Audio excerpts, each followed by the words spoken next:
Braving the snows to get here. Let's please stand for the Pledge of Allegiance, and Mr. Bateson, if you can lead us in the pledge. To the flag of the United States of America. Nation.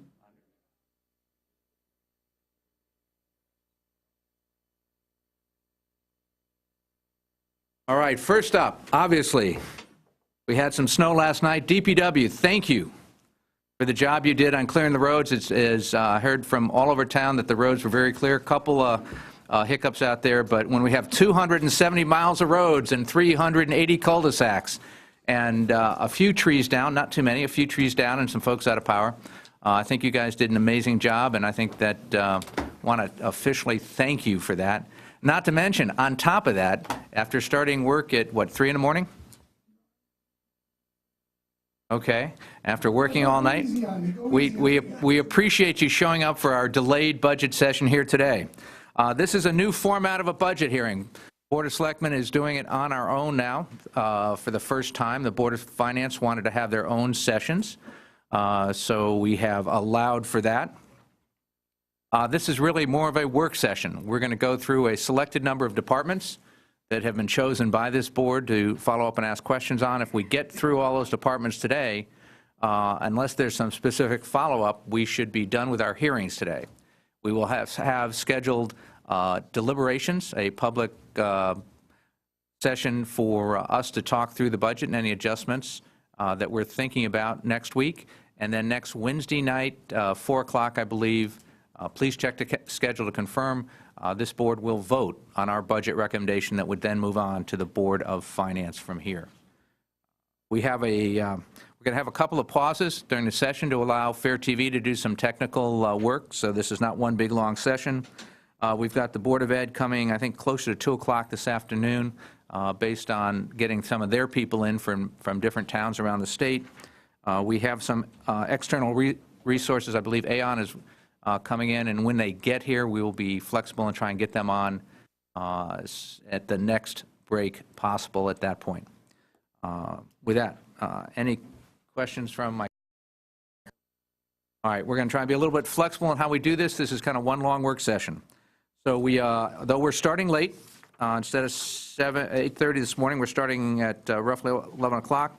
We're going to go in the same sequence of I was about to say presentations, but we really asked not for presentations, but departments to be here for a question and answer session at each time. So with that, I think I'm up first, and I'm going to kick it off with a very brief summary of my budget recommendation. And I think I'm going to do it from podium. Over here. So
all right, thank you, and good morning. We'll see how technically this works out. I'm looking at the screen, looking at this screen, and reading from my handout, so it's a multimedia presentation. This is my budget recommendation. We're going to go through the introduction, budget overview. I'm going to stop there. I'm going to leave the history and trends in comparison to other towns, as it's all attached as part of the PowerPoint and a part of the handout, but I'm going to let you read through that more detail later today, so we kind of move things along here quickly. As part of the introduction, I want to thank the department managers, certainly Fiscal Officer Bob Mayer and our Finance Department. A thank you to Dr. Jones and the school administration, and a thank you to all the volunteers who contribute their time to make our town so special.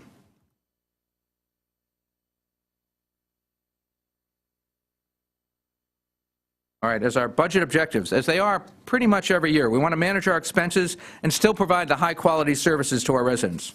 We want to fund all our essential services. We want to fund our long-term obligations. And certainly we've seen the impact if you don't do that at the state level.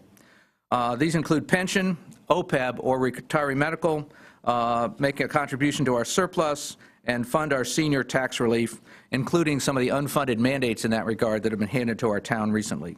We want to provide support and funding to our top quality school system, and we want to continue to strengthen the financial foundation of our town. Now for an overview.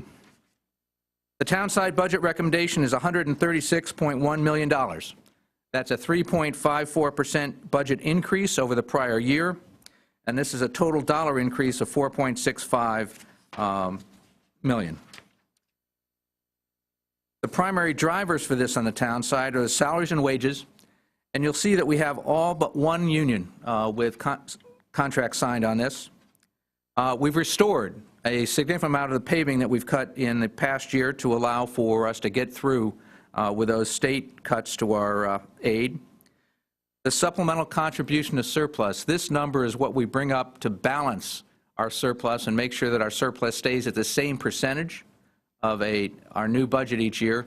This is one of the drivers this year because of the dollars that we've restored to our budget. We also have a larger number to restore to our surplus.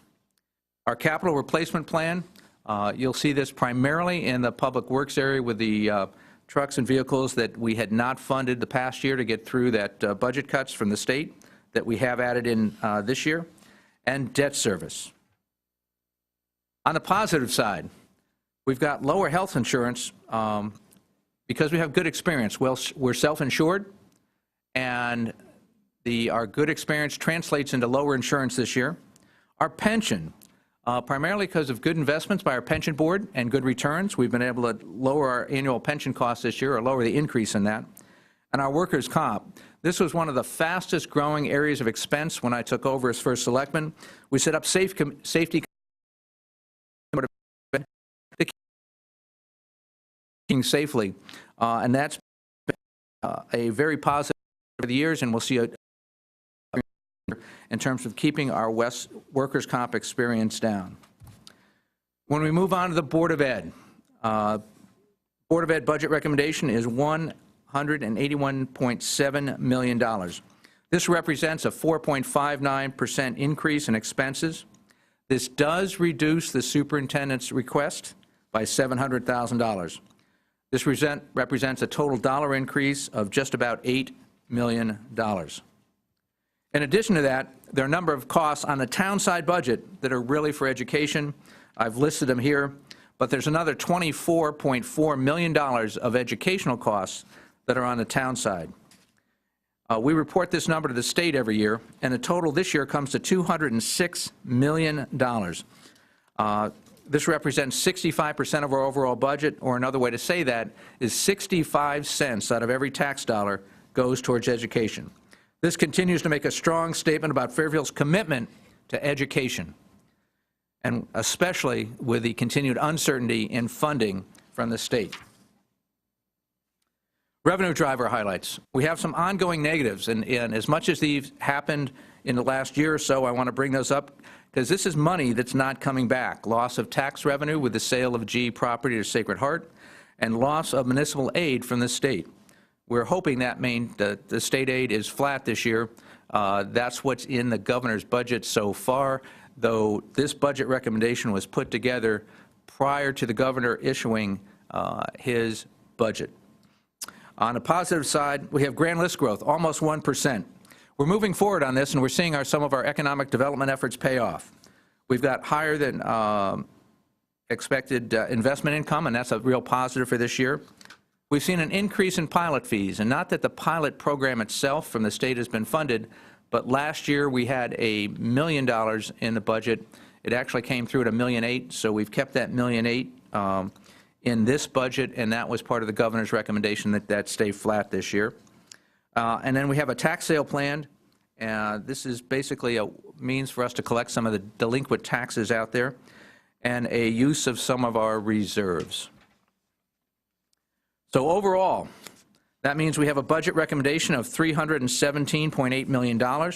This is a total dollar increase of $12.6 million.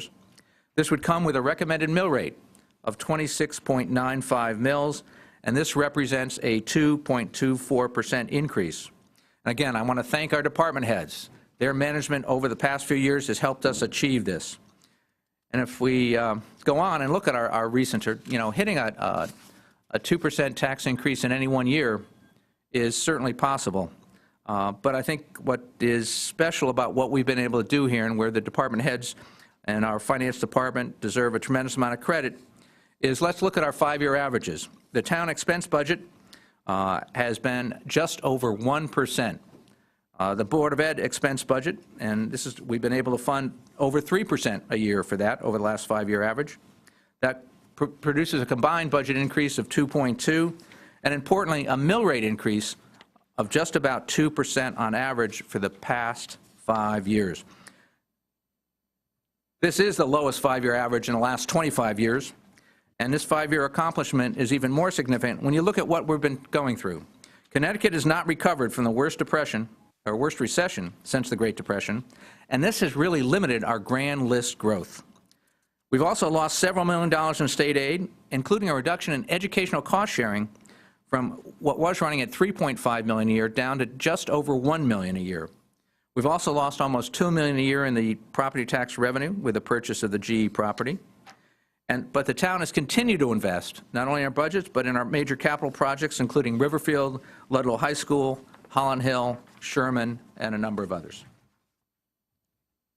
So in summary, this budget meets the challenges facing our town. It meets our long-term obligations, including pension, OPEB, senior tax relief. It protects our AAA credit rating.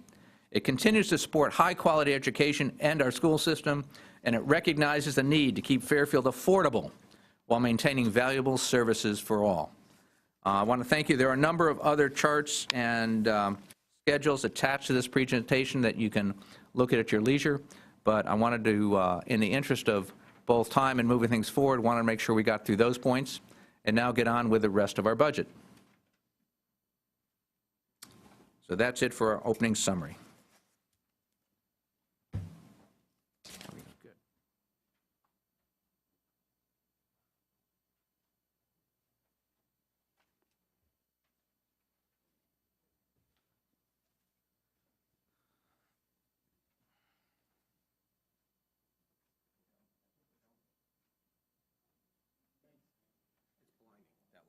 Oh, yeah. Yes, yes, we are. Thank you.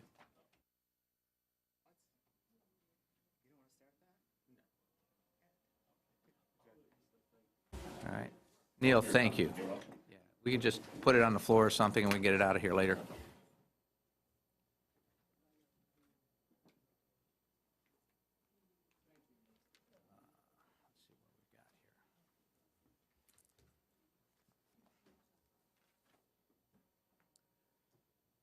All right, so to kick things off, at a request from the board, we ask that we don't have any presentations from the departments, but that we do a question and answer item. First up is Public Works. Can I ask you some questions about how you put the budget together? Certainly. Sorry, Joe. Before, Joe, grab a seat. We've got a couple of questions here on the overview. Yes. Okay. One was lots of stuff's coming out of Hartford right now with Governor Lamont basically assigning the teacher pension cost to the town, and I think you highlighted that it wasn't included in your proposal. Is that something you're looking forward to having the Board of Selectmen add to this budget proposal to accommodate it, or was that part of the $700,000 cut you made to the Board of Education? The $700,000 cut was not related to the pension cost transfer. As much as those are similar numbers, that's more coincidental than anything else.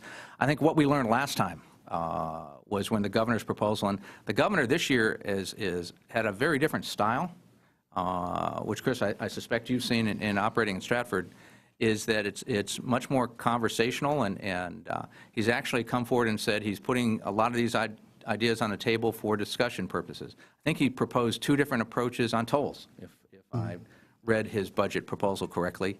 And as we've learned in the past, it really comes down to the General Assembly. The last few years especially, they have not followed a lot of the governor proposals. There's a lot of pushback.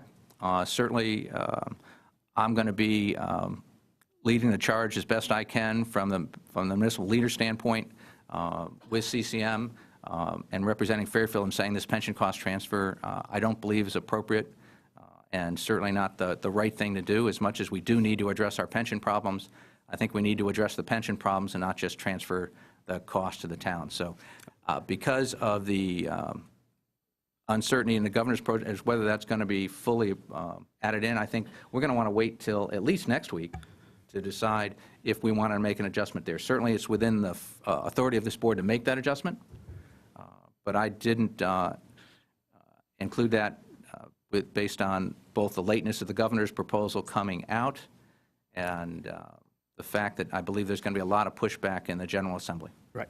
I certainly understand that. I recognize the lateness of getting the budget in and trying to plug in the numbers, and working on a document this large takes many, many months. So when it comes in, I know it's sort of a surprise. I was trying to basically figure out what one of our objectives were going to be, whether we were actually going to have to deal with that number or not, whether that was something we should discuss now or think about over the next week and a half. I would suggest that at next Monday, when we have our deliberations, that we discuss that, certainly, and see what information we have by then, and possibly reach out to our state delegations and see what their feedback is on this. I know that one of the challenges we have every year, and whenever there's a big adjustment like this or a larger adjustment, it compounds that. The state budget isn't approved until June. Almost every town votes on their mill rate in May. So the state manages to come through with any recommendations for town municipal aid or other adjustments after all the towns in the state have made up their budgets and are in the process of sending out their tax bills. That has been something that I know I've complained about, CCM's complained about, every first selectman or mayor I know has complained about to the state. As well. And the state, for some reason, chooses not to address that. They come up with a 2-year budget, but manage to come up with it after we produce our budget. So immensely frustrating, and we hope, I don't have any hope of them changing that process this year. I do hope in the future they'll take that up. So what was in the $700,000 cut to the Board of Education? What did that $700,000 make up? Oh, it was a $700,000 cut to the number. The 4.9% number I felt was too high for one year-to-year change. Okay. And as much as we tried to maintain as much of that, I didn't feel the budget could afford all of that. All right, so it wasn't grounded in any particular program or...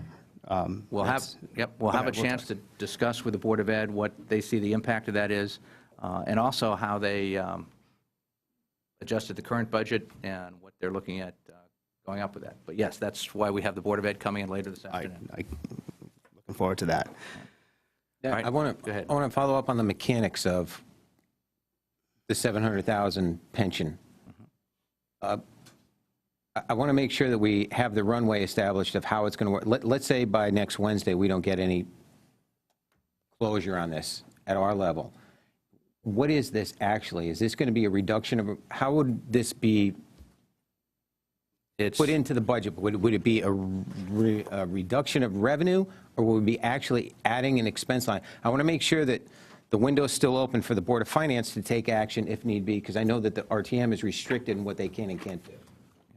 In this case, and again, because the way the state works, the governor's budgets are put forth without a lot of detail and a lot of the mechanics. However, it's my understanding that the towns would be asked to write out a check by 12/31 for their portion of this. So it'd be, in that case, it would be an expense. Okay. I mean, it's certainly, when they handle... Right, so the RTM can't increase an expense, so if we don't take action by next Wednesday, the only board that could incorporate it into the budget at that time is the Board of Finance. Correct. And that's the way it was 2 years ago when the state discussed this, and it was a much bigger number. It was $9 million, if I remember correctly, and that was very traumatic when we went through that one. This is $700,000. However, the proposal is that would increase to $1.4 million next year and close to $2 million the year after that. So that's very much a concern. As much as we can look at that one number and say that one small piece of that might not be as hard to swallow, this is just the tip of the iceberg, and it's a much bigger number coming. I would also point out, and this is what I pointed out to the governor, is that absolutely nobody at the first selectman or mayor level in our state believes that that 25% portion of the pension would stay at 25%. As soon as they reach that, it'll go to 50, 75, 100%. Oh, yeah. We're gonna And every one of my peers that I've talked about that are running other towns agrees with that assessment. So if you step back, the state hasn't really, Chris, I may need some of your help on this. I'm trying to remember the last time the state made a commitment and stayed with it, other than to not fund something. But in terms of funding something, or keeping a limitation on what they're asking towns to do, I don't remember the last time they've held to that. I don't remember either. So that was the point we made very clearly and firmly to our governor, that there's a major credibility issue saying this is all we're asking you to do.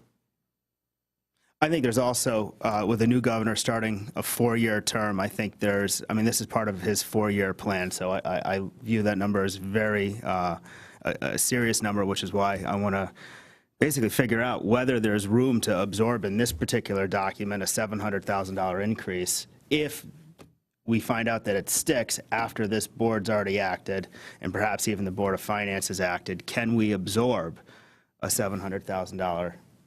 And I think we'll be in better condition to address that or have that discussion once we get through today, know what what's in the departments, understand what flexibility there is there, and then take a look at having that discussion a bit more on Monday at 9 o'clock. All right. Any other questions before we get started with Public Works? Ready to go? Yep. All right. Since we kicked this off and said this is going to be a Q&A, do we have any questions for Public Works? Joe, if you could quickly just run through what, basically how last year went and what your objectives for next year are, and what you've incorporated in this document, which may be a change of practice, or I know you guys are paving, clearing, cutting, pruning, grass, all that. So let me give us a quick little insight on what you've been up to and what your goals are for next year. Sure.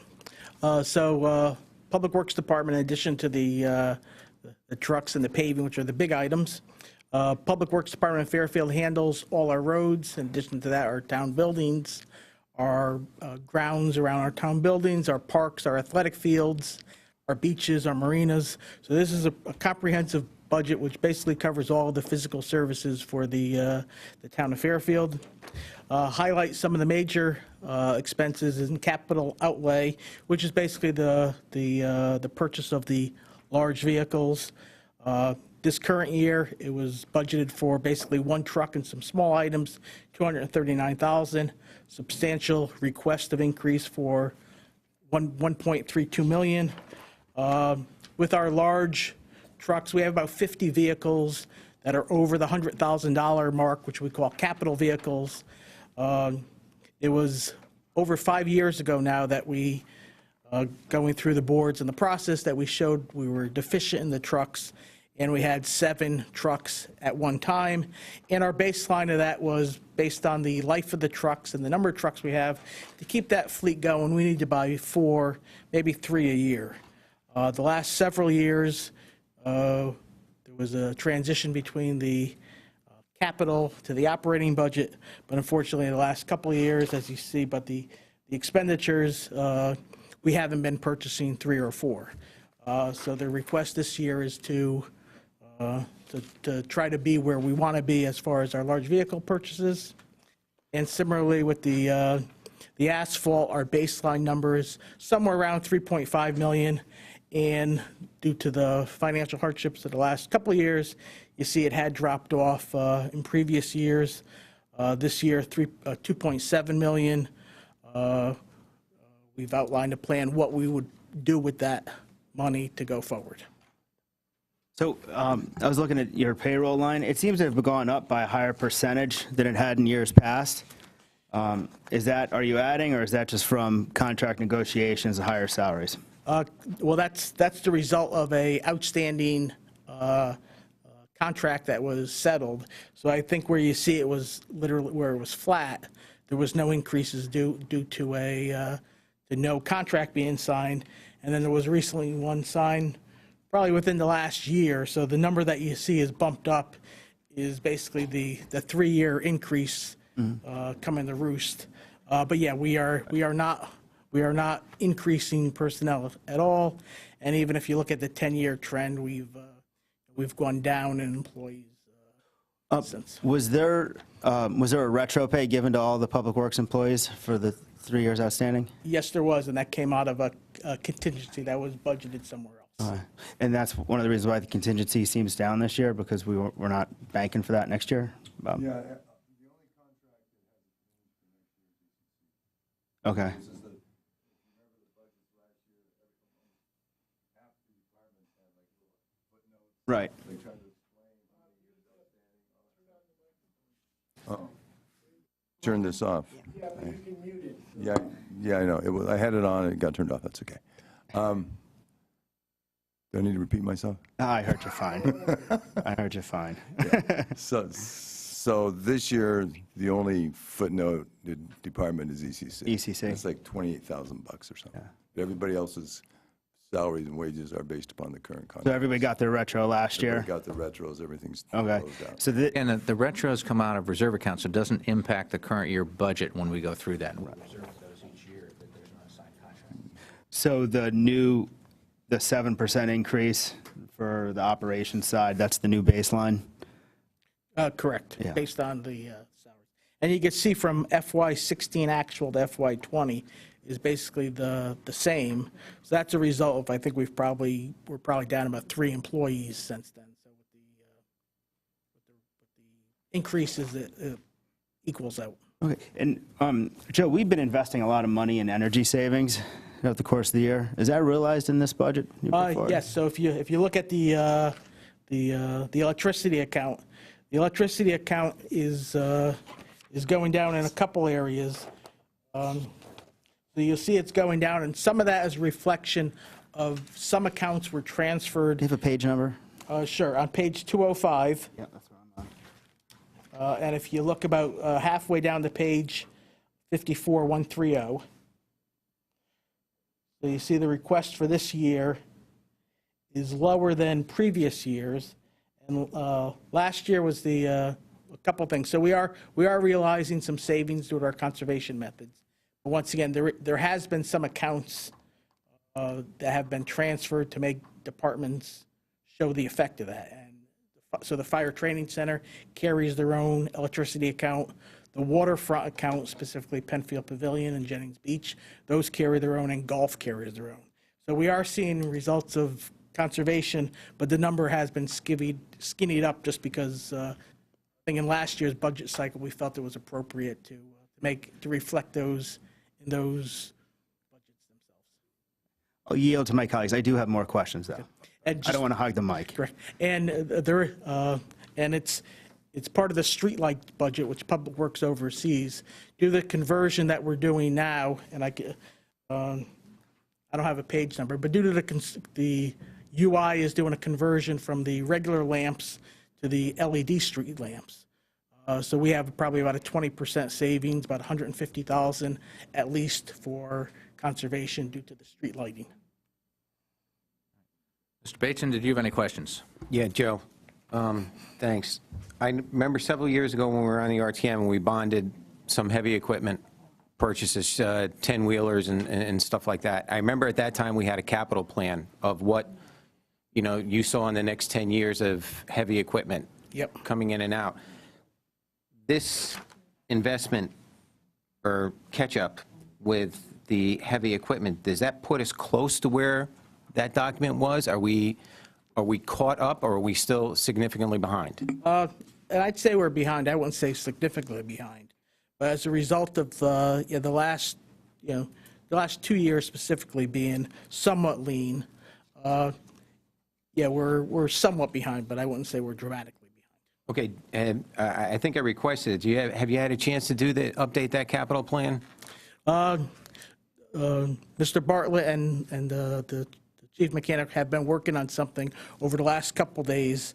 I know that they prepared something on Friday, and I don't think there was a level of confidence that everything was addressed, so that's why we did not get it out on Friday. Okay, could you make sure we, email it to the board whenever you get that complete? Correct. And then I just want to move on to paving. I don't want to micromanage where we pave and how we pave and, Scott's magic formula with crack sealing and all that stuff. But I see last year we had 1.5 in the budget.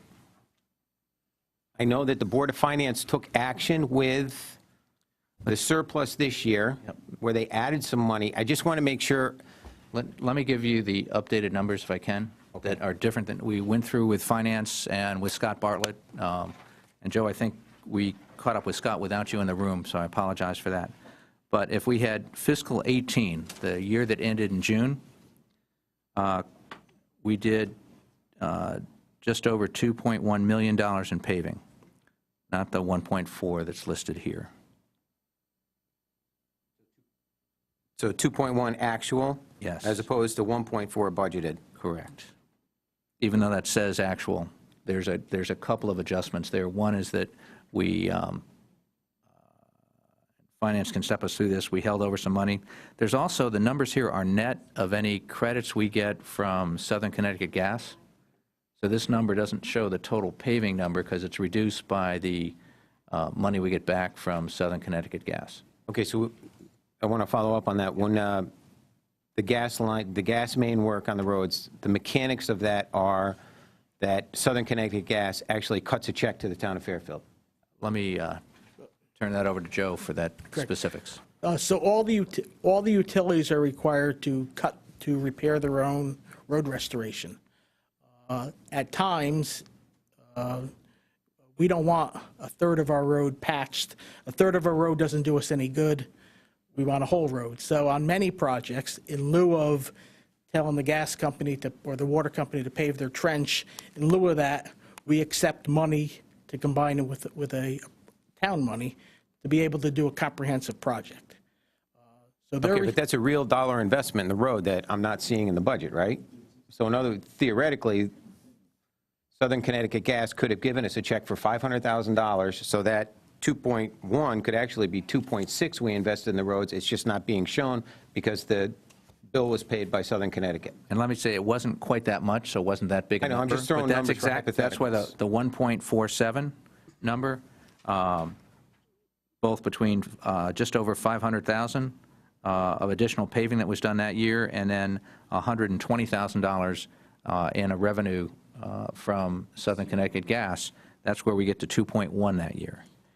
If you look at answering your question on that, also extend that to the current year, fiscal 19, instead of 1.5, that's going to come in closer to 2.3 million. And that's because we have the $600,000 adjustment you mentioned that the Board of Finance voted from surplus, and then a $172,000 adjustment, I believe, from Southern Connecticut Gas. Okay. And that's, all right, so those are the, I'm sorry, what was fiscal year 19 you're thinking? Total dollars in paving? 2.273.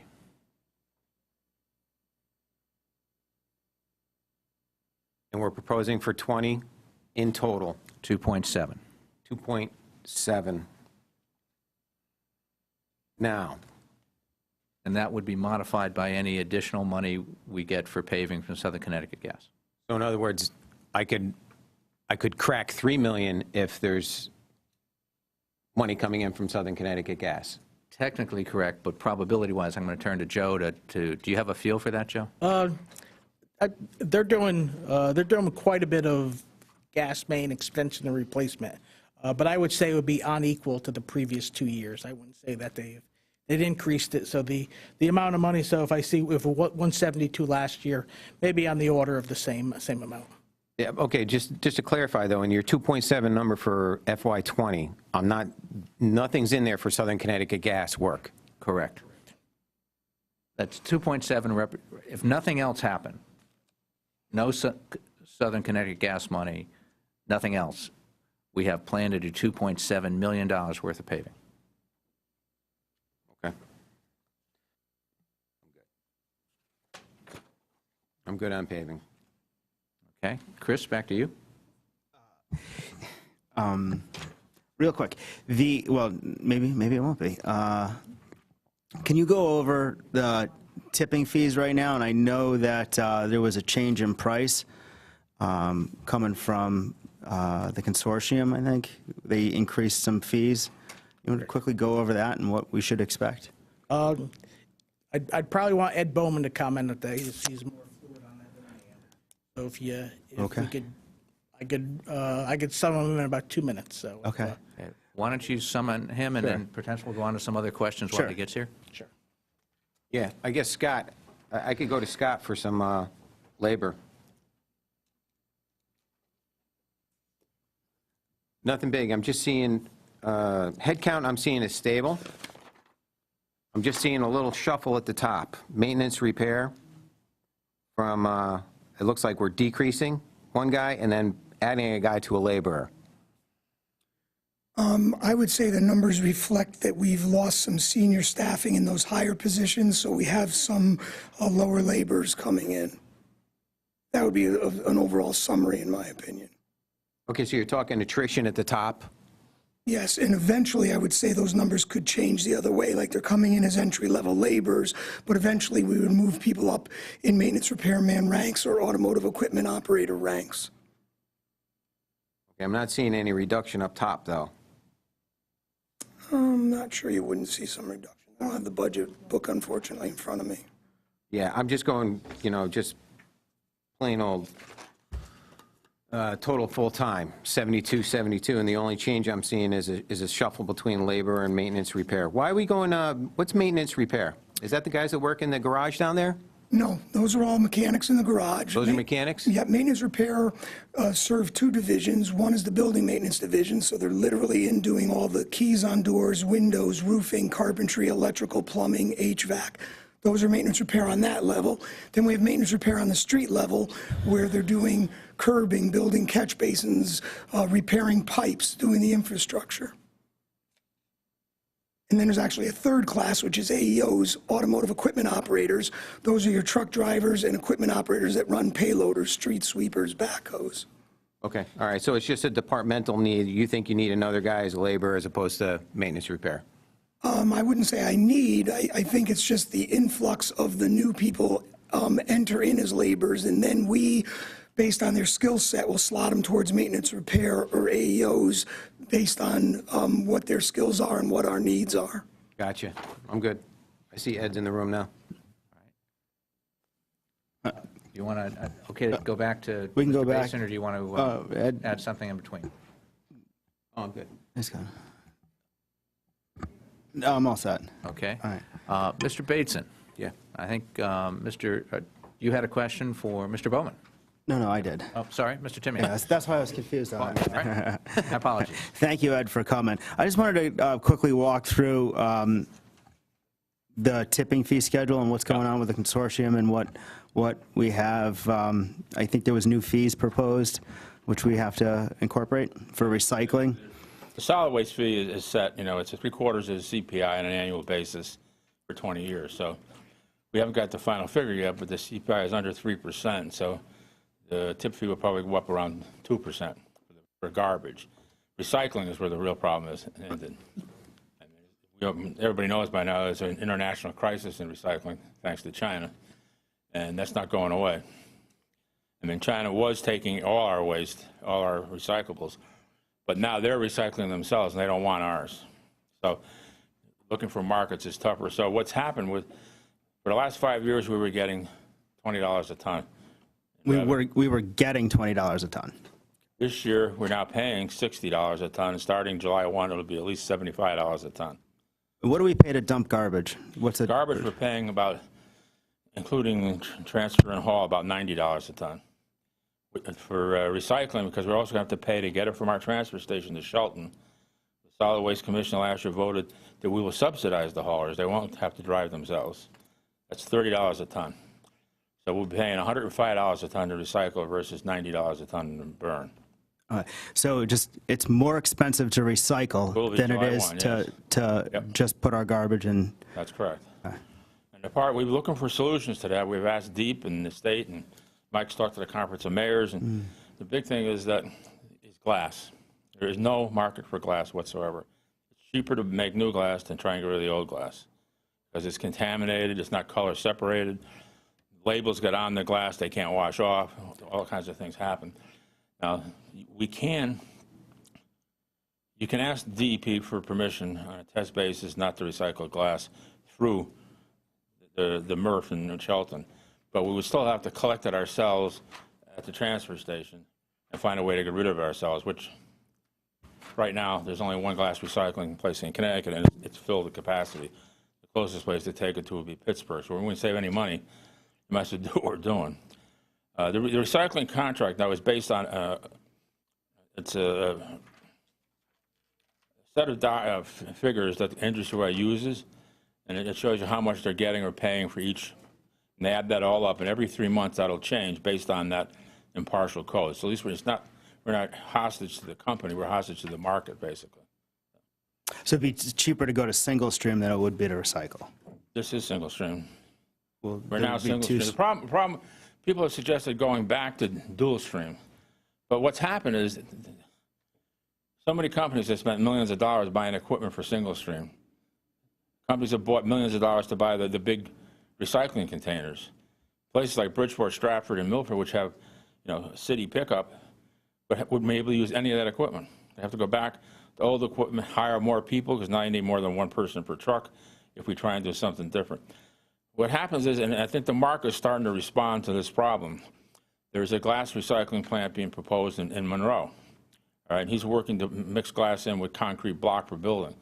That could be in place in a year or two. So they're expanding. There are plastics recycling now are starting to be proposed, and Chinese businessmen are buying old closed paper plants in New England and converting them into recycling plants. So I think the market itself is responding to these conditions, but it takes a couple of years to get them. To make spectacular changes in the law and regulations just would be cost prohibitive. Yeah? I see. I understand. I remember this budget. I understand what's going on. I'm not seeing anything in the budget. What's the bottom line here? If that dollar expense goes up, is that going to be, when I go to the dump, it's going to be $7? Is that how it's going to get covered? How is this going to get covered? Bring your stuff yourself? Yeah. Well, the Solid Waste Commission votes on that every year, whether to increase for homeowners to bring it in, or whether to change the percentage. That the annual thing the Solid Waste Commission votes on. So it probably will go up, maybe 10 cents. It's not going to go up much. Okay, I'm just saying, I heard a big number there from somebody was paying us, now I'm paying, and that was a huge swing. Yep, where's that in the budget? I think that's exactly right. Ed, can you point us to the pages? I don't know. I didn't do the solid waste budget. Mike did. Where's the solid waste budget in here? Linda? 229. I'm not sure. When he put that in, I don't think those numbers are in. Now, I don't want to get uptight about it. No, is the recycling number in there too?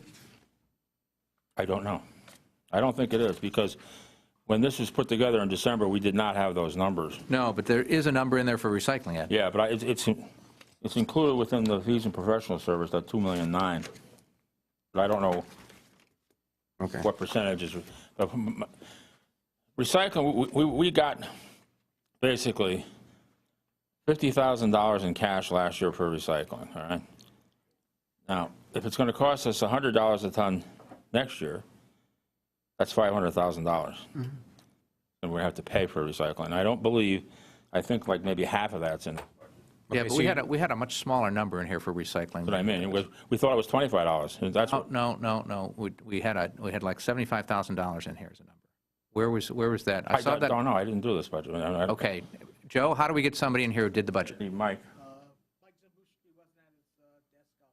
He's here, but Okay, because I want to. I need that detail. I want this board to deal with the actual numbers. I saw a schedule putting together this budget that had those actual numbers in there. They've changed radically. Yeah, $25 a ton, it would have been $125,000. See, I mean, not to, I will, I'm going to jump on it. You know, we've been ignoring this problem by legitimately shipping our recycling to China, thinking the problem's being, that's the answer. And we never dealt with this as a country on how to actually properly take care of our stuff. And I watched 60 Minutes, and now we're trying to ship our stuff to Vietnam as if Vietnam is handling our recycling better than we can do. In our own thing, and we have this global crisis, but here we are in America shipping our recyclables to third world countries under the assumption that they're dealing with it properly. It's crazy. I don't think they are either. Yeah, because I would also add in that, you know, one of the challenges right now is there's a state law saying that we have to recycle. In that state law, it lists the items that we have to recycle. Those items, a number of those items, there's no longer a market for. So by law, we're required to recycle items that we cannot recycle. And we're speaking to the state assembly now, and the trouble is they move so slowly up there. What I've talked to them about is having a different mechanism. You want to require us to recycle at one level, fine, but the specifics of that have to be able to dealt with on a month-to-month basis in the market. You can't leave that in the hands of the assembly. It can take us 2 years to get a change to that if the market changes, good or bad. Yeah. And yeah, right, because it's not just a lack of a market, there's a lack of processing facilities.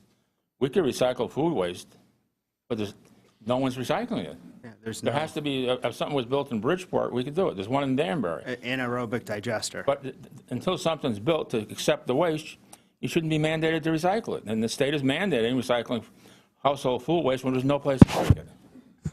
I mean, it's a combination. That's crazy. Like last year, they added the small juice containers to mandated recycled. They're automatically contaminated. They can't be recycled, but they mandate it anyway. I mean, and China's thing, what we were sending to China was contaminated waste, which probably wasn't recycled. No, it And was so much put in their contamination, they just landfills. landfilled it. They didn't recycle. They Some of it they landfilled recycled, paper, but We sent our stuff to China and they put it in landfills. and we made believe it recycled. But we slept good at night. It's like the state of Connecticut. We're sending 200,000 tons of garbage to landfill in Ohio and Pennsylvania. And they're saying, we're not landfilling any waste. No, we're not. We're sending it to someone else. Yeah. But we sleep good, right? Yeah. Right. However, the town of Fairfield isn't part of that group sending our material to Pennsylvania. No. Again, the waste-to-energy plants, with the exception of Hartford, after 30 years, are working as effective as they did 30 years ago. Because they're privately owned for profit, they make sure they work. You know, that's simple. They're actually producing more electricity in Bridgeport than they did 30 years ago. They fine-tuned it so well. But just to be clear to everybody, the solid waste that Fairfield's producing is getting burned. Making So it green is- power in Bridgeport, that's right. Okay. So it's not getting dumped either in this state or elsewhere. No. Okay. No one in Fairfield County is in landfill anywhere. It's, Well, right now Upstate. I'll settle for Fairfield. But Yeah. Mr. Chair? Yes.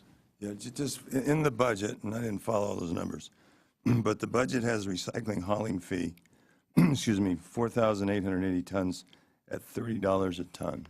that's correct. And then it has a recycling processing fee, same tonnage at $25 a So I ton. thought 25.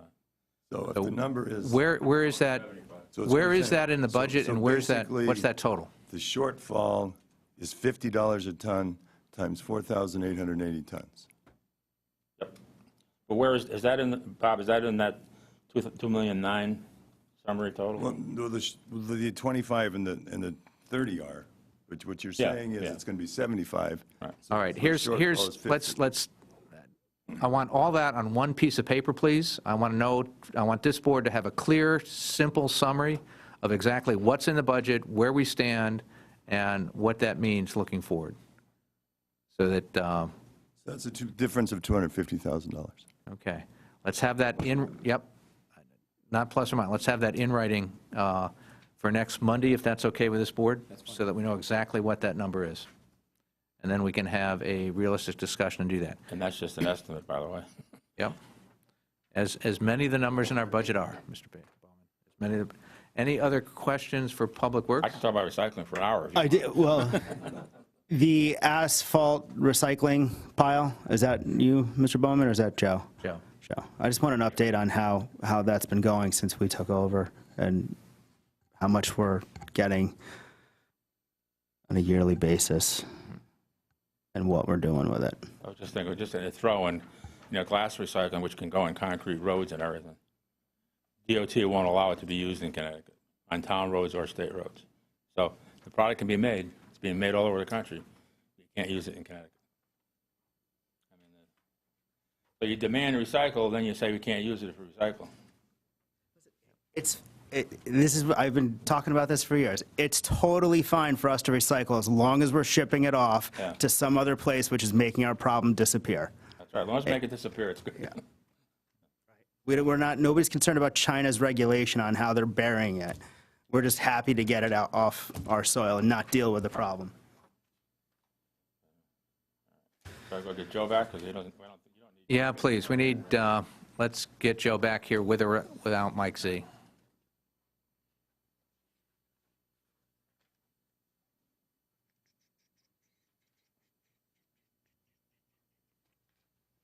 If Mike's not on, we can have him come back on Monday when we get the actual new estimate for that. Yeah, it's just across the hall. I'm not clear on what's taking so much time. He may not be there. Yeah, then Joe should have been back. So Yeah, either way, either way.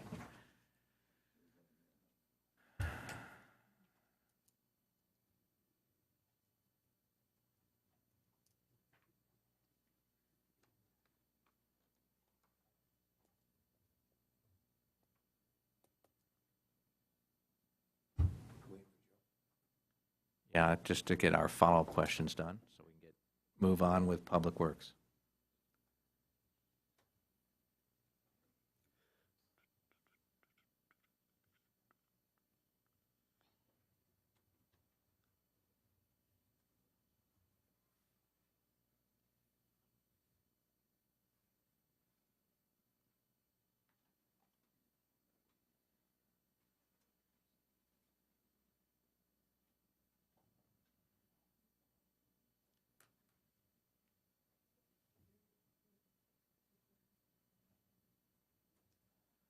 All right, Joe, thank you.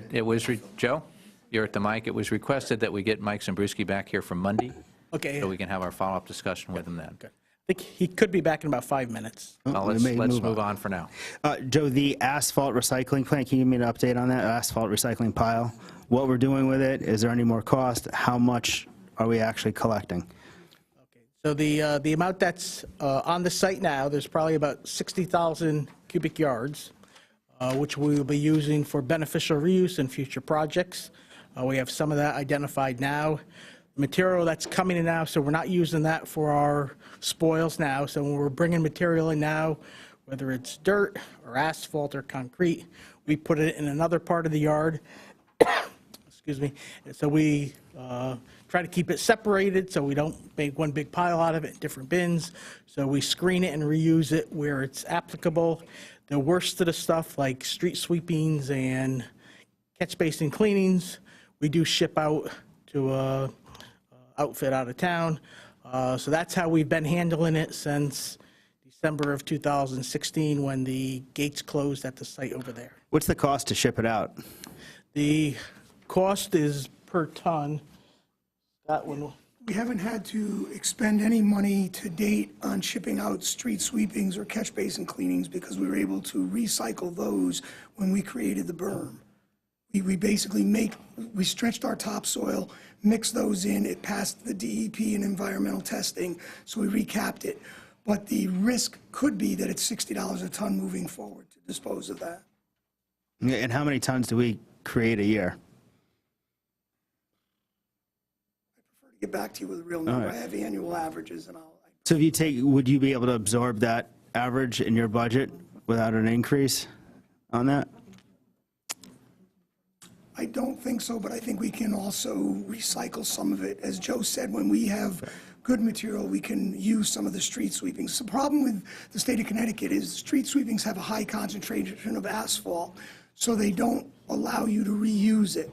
However, when you're making a road product, like a road mix with broken asphalt and concrete, we can blend those sweepings in. So I think the answer is, even if I generate 5,000 tons, I think we can recycle a fair amount of that and not have a high expense for the town. So I'm asking, as a member of the Board of Selectmen, and basically hearing, we don't need to make a budget adjustment to accommodate that. At this current time, I believe that to be correct. Thank you. You're welcome. All right, I want to follow up on what Chris just said, and this discussion. So when we put a hard stop on Julian, close that gate, now we've got a couple of years operations where all our in-house spoils are going to the dump, and we're not doing anything with them. We're not shipping them out yet. So far, we've been able to manage it. Are these piles starting to grow? I just want to, if there's no money in, I want to make sure that we have the resources. I don't want to get behind the 8 ball on this and then all of a sudden have you guys come in here and say, oh, by the way, I've got 30,000 cubic yards of this stuff. And just like, how did this happen? I want to make sure that you have a plan in place that if, we got a lot of paving, a lot of milling, a lot of stuff is going on, that come springtime, that pile starts to grow, it doesn't start growing. We manage it. I mean, we don't have the berm anymore. Correct. The berm's done, so we don't have any place. One berm is done, Ed. We've got another berm that's going to use about 15,000 cubic yards, right? Joe, can you? More, I think it's like 4 So or that's 5. why they're not worried at this Yeah. point. Let me let Joe tell you that. As part of the flood control barrier around the wastewater treatment plant, some of the material from the existing pile, about 16,000 cubic yard, which is a little more than a quarter of what's there, will be utilized in that project. Okay, and And that's a specific cost savings of how much? I'd have to calculate the numbers, but the value of the material is probably about at least $25 a cubic yard. So $25 a cubic yard times 16,000, just back of the envelope numbers. okay, and all this is straight up, deep is fine with this. I just thought that there was an issue with catch basin stuff, clean. Yeah. So one of the things we would do, we would test the material according to protocol as we use it. And the cost of testing is maybe, 5%. So All the right, so we're value, getting our certificates, get out of jail free card when, correct, yeah, the value of the Everything's in material there. outweighs the testing Okay. protocol. right. And Ed, if I may also clarify that we're changing the procedures on some of the road work. So when we used to incur a lot of millings and build the fill pile, we now write in the specs for the millings to be shipped out. In the paving bid. Yeah, well, see, it's not really, the way we do it, it's not really in the paving bid, that's more of a milling bid. What we do is we found it beneficial for us to serve as like a general contractor. When other towns put out a bid and they roll in milling and paving in one lump sum, they tend to spend more money. We like to be the GC, so I'll have a paving contractor off a state bid and a milling contractor off a state bid. We'll GC it.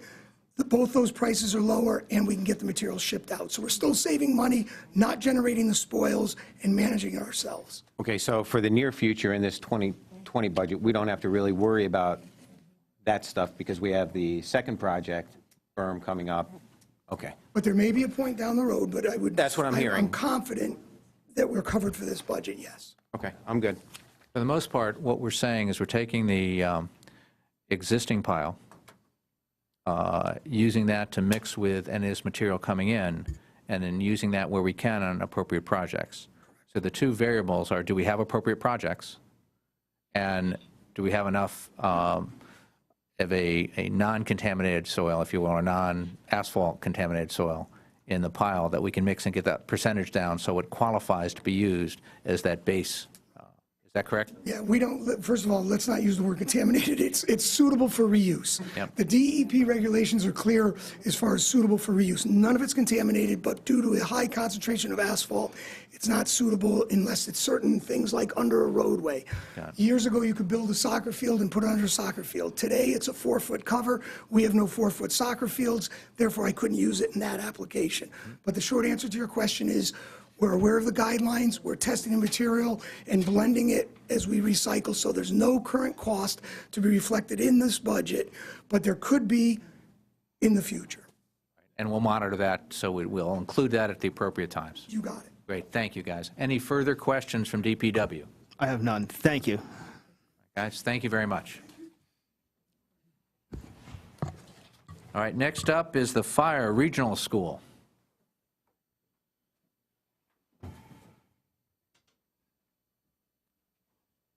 Two things, I guess. How much of a presentation do we want on this, or do we just want to go into straight question and answers?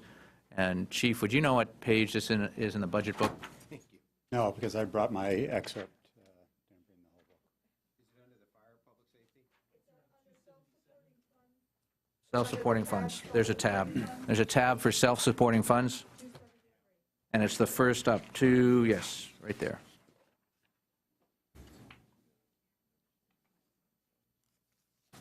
Chief, thanks for coming in. Thank you, good to be here. Yeah. I remember last year we were having a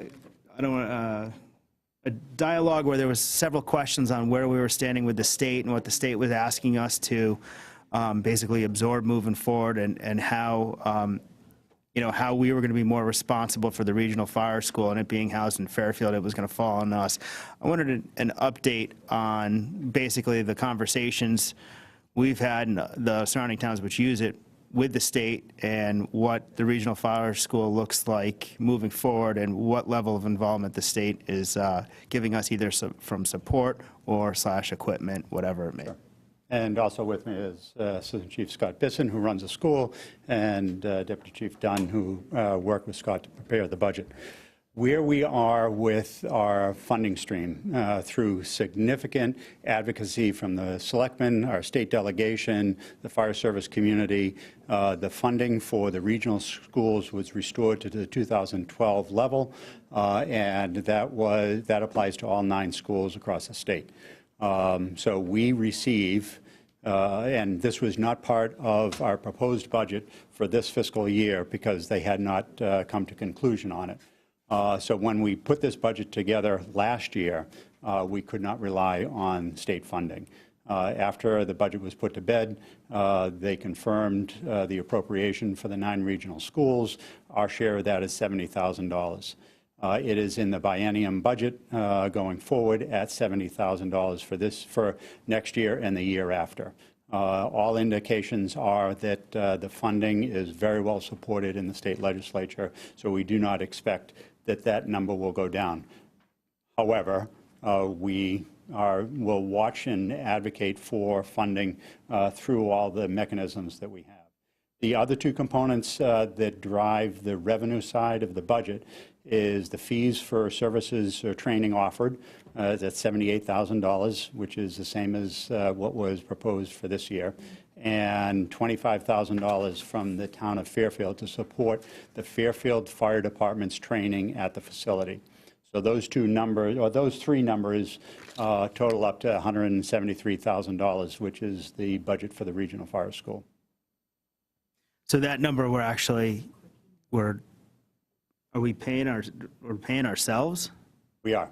The town of Fairfield is supporting the Fairfield Fire Department's training at the center, basically to cover the overhead costs of, a portion, 50% of the overhead cost of keeping the doors open and the lights on. Right. And then how many other towns are paying a similar fee? There are no other towns paying a fee.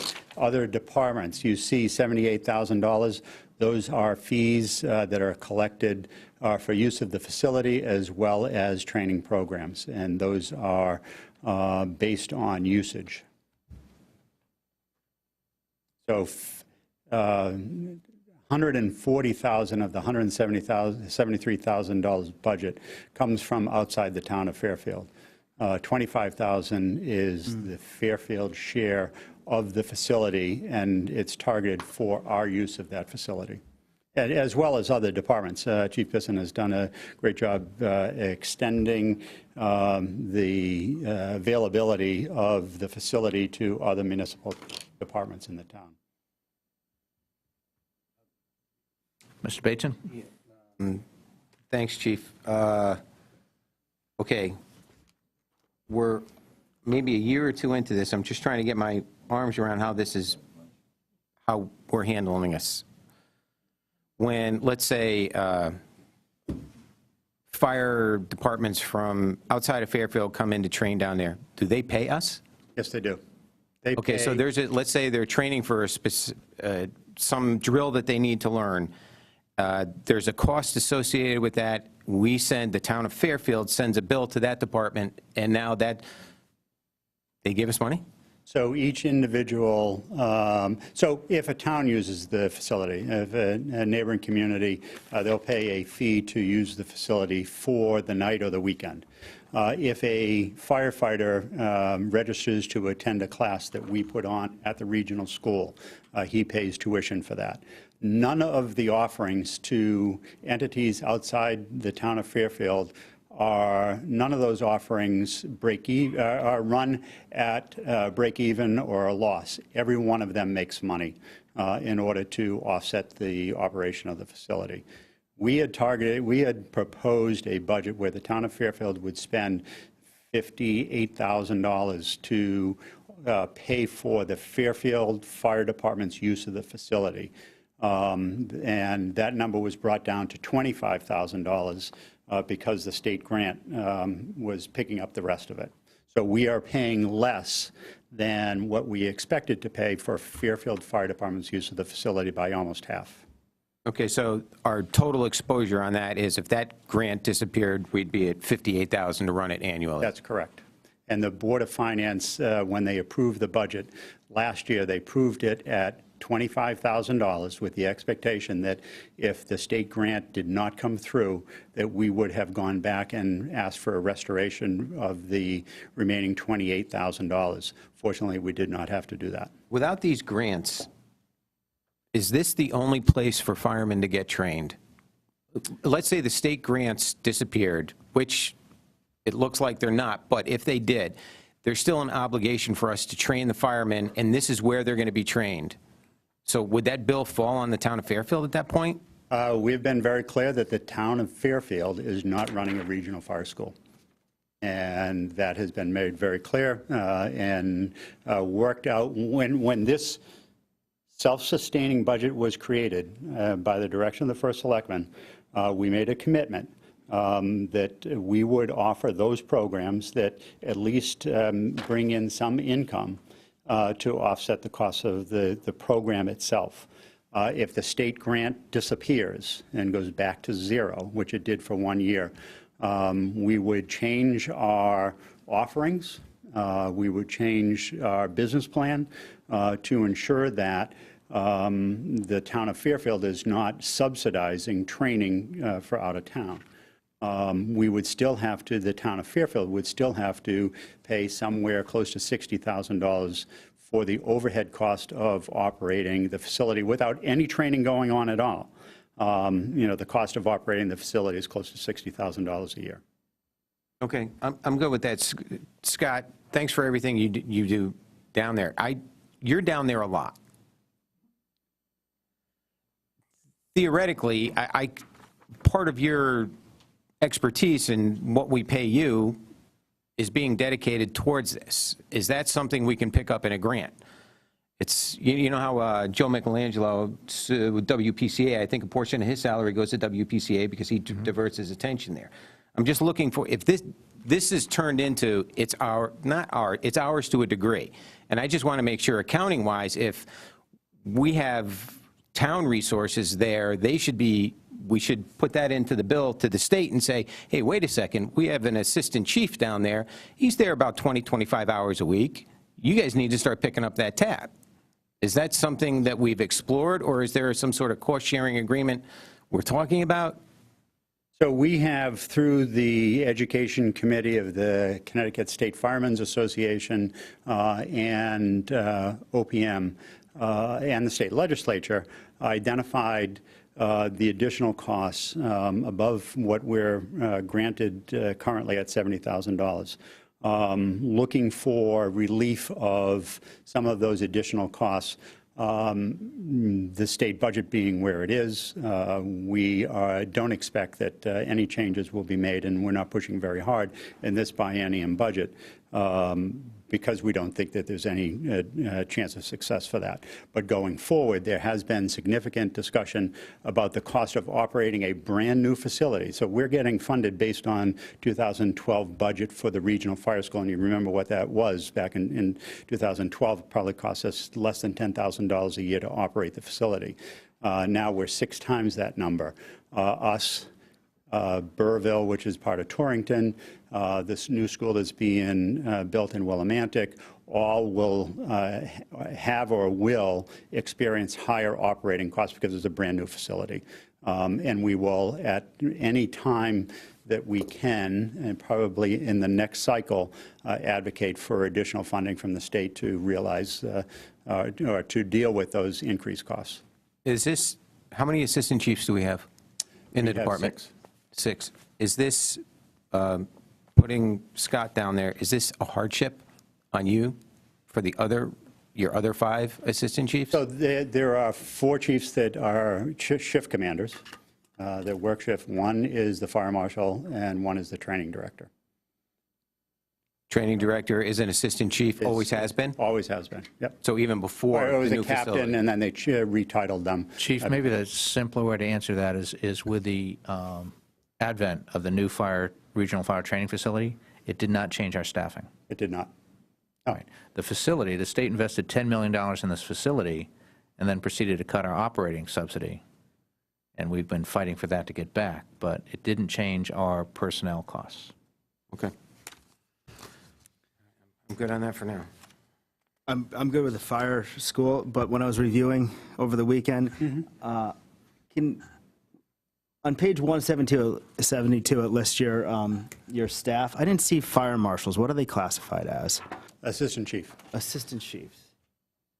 And that's what you have 6 of them. So they're in the fire marshal's division. There's 1 assistant chief, who is the fire marshal, 1 lieutenant, who is the deputy fire marshal, and 1 inspector, who is a firefighter. So when you see the org chart or in the budget, they're listed in the classification or title or rank that they hold, as opposed to the title. Okay, so we have a total of 3 fire marshals? In the fire marshal's office, yes. All right, any further questions for the chief? Or for the fire department or the regional fire training school? Go right ahead. Yeah, sorry, quick thing. There's 1 less firefighter on the line and we have an additional lieutenant? What's the need for more admin? I don't even know if I can call that admin. We have an acting, long-term sick leave, a lieutenant recovering from cancer. I remember. So. Okay, so to cover for that, we added 1 for this year?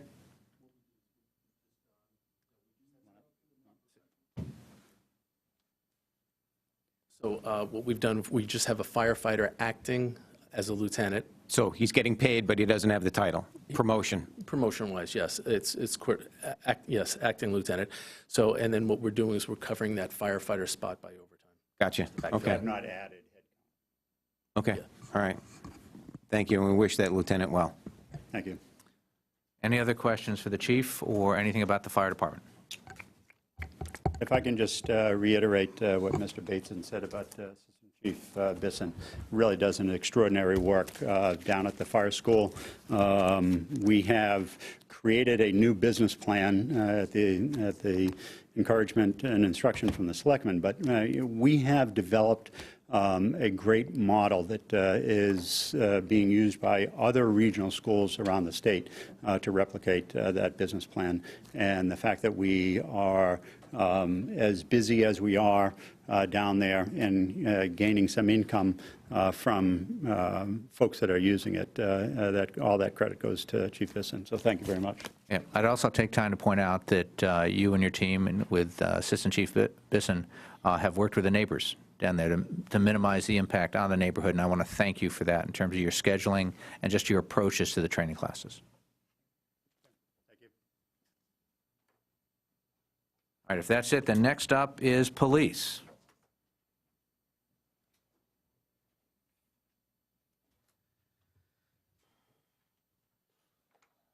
Linda, what page is police?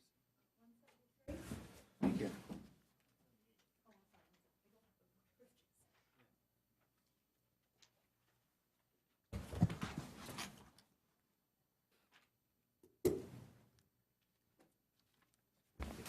Welcome, Chief. Thank you, sir.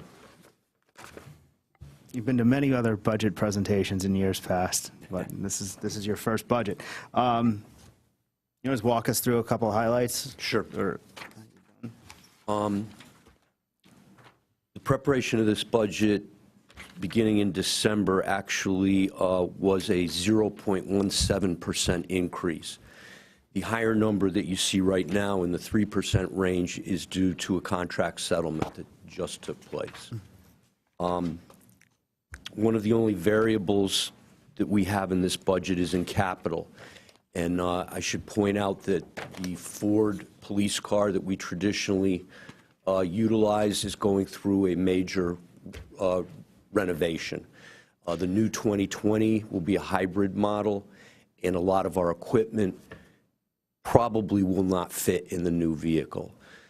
The capital budget that I propose will probably not get me to the 10-car range. We kept the same number in there, reduced it a little bit, taking out 2 light bars, and then as the pricing scheme comes out from Ford, we'll adjust the number of cars we purchase based on the number in the budget. Mr. Bateson?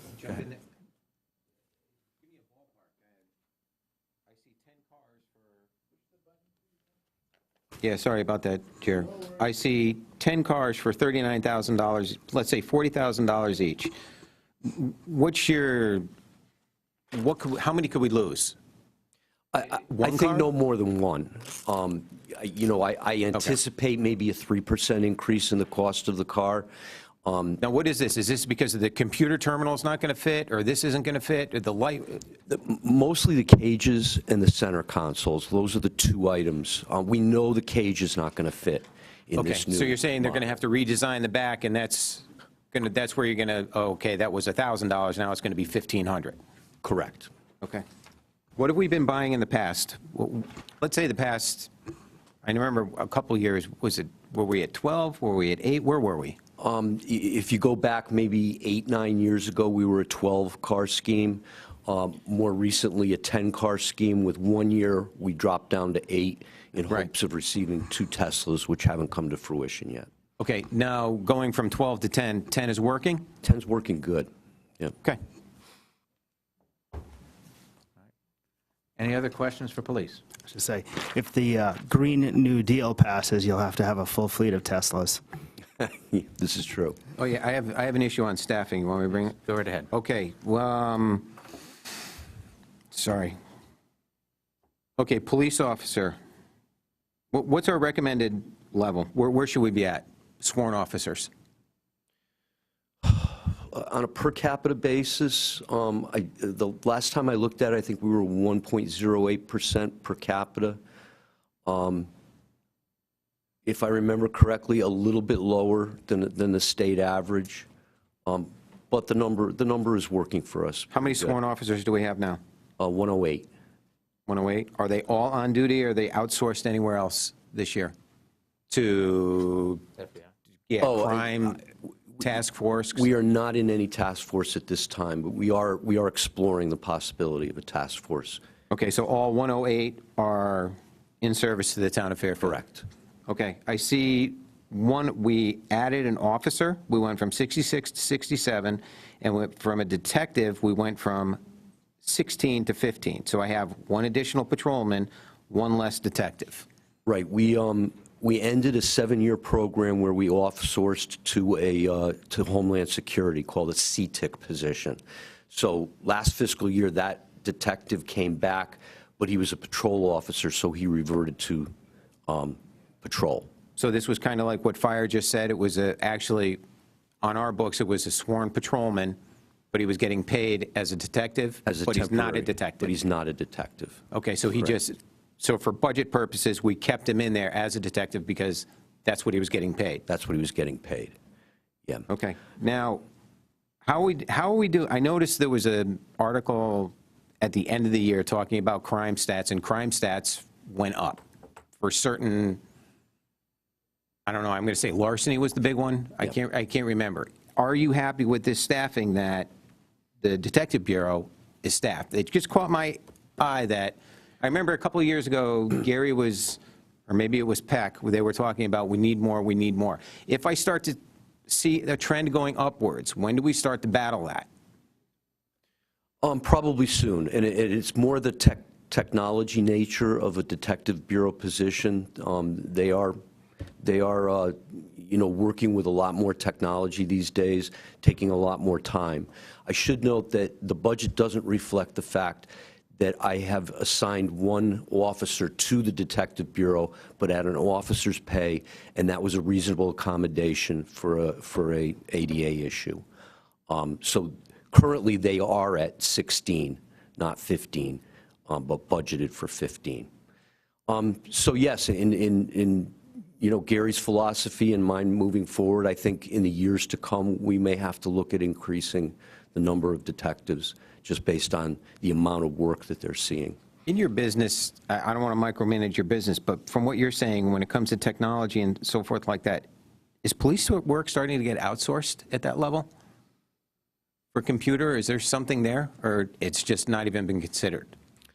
Other than the state labs and things of that nature, other than major crime coming in, when, rather than invest in all the technology needed to investigate the 1 or 2 major crimes that we have per year, not privatized, but the state does pick up a lot of it, and the FBI does pick up a lot of our analysis capabilities. Okay. All right. I think, Mr. Bateson, kind of, if I can reform that question a bit, I think what you're pointing out is that sometimes the resources, we need more resources than we can fund on a 100% basis just from Fairfield. The state would normally pick that up. We just transfer it up the state. Given the state issues, they're having that.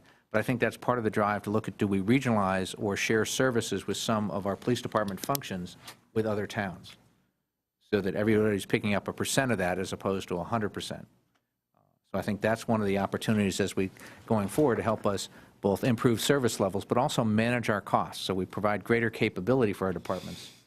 So if we're struggling with some of that, and struggling may be too strong a word, Chief, I didn't mean to say it quite that way, but think about the smaller towns in terms of what they have to go through, where we've got 15 or 16 detectives. In a smaller town, they're not going to have anywhere near that type of work capacity.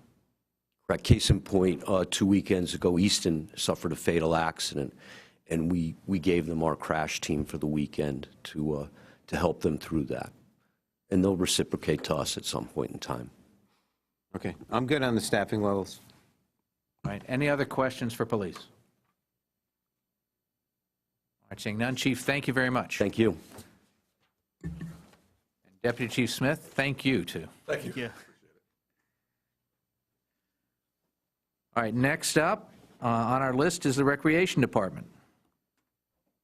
Linda, budget, page, recreation. Culture and recreation. Culture and Recreation.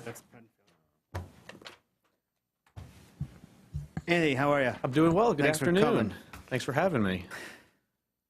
You want to do a quick You highlight? guys tell me which budget you'd like to start with, and we'll go from there. I'd like to ask you about the revenues. We can go to revenues. Okay, that's Specific? Page 19. What page, Chris? Page 19.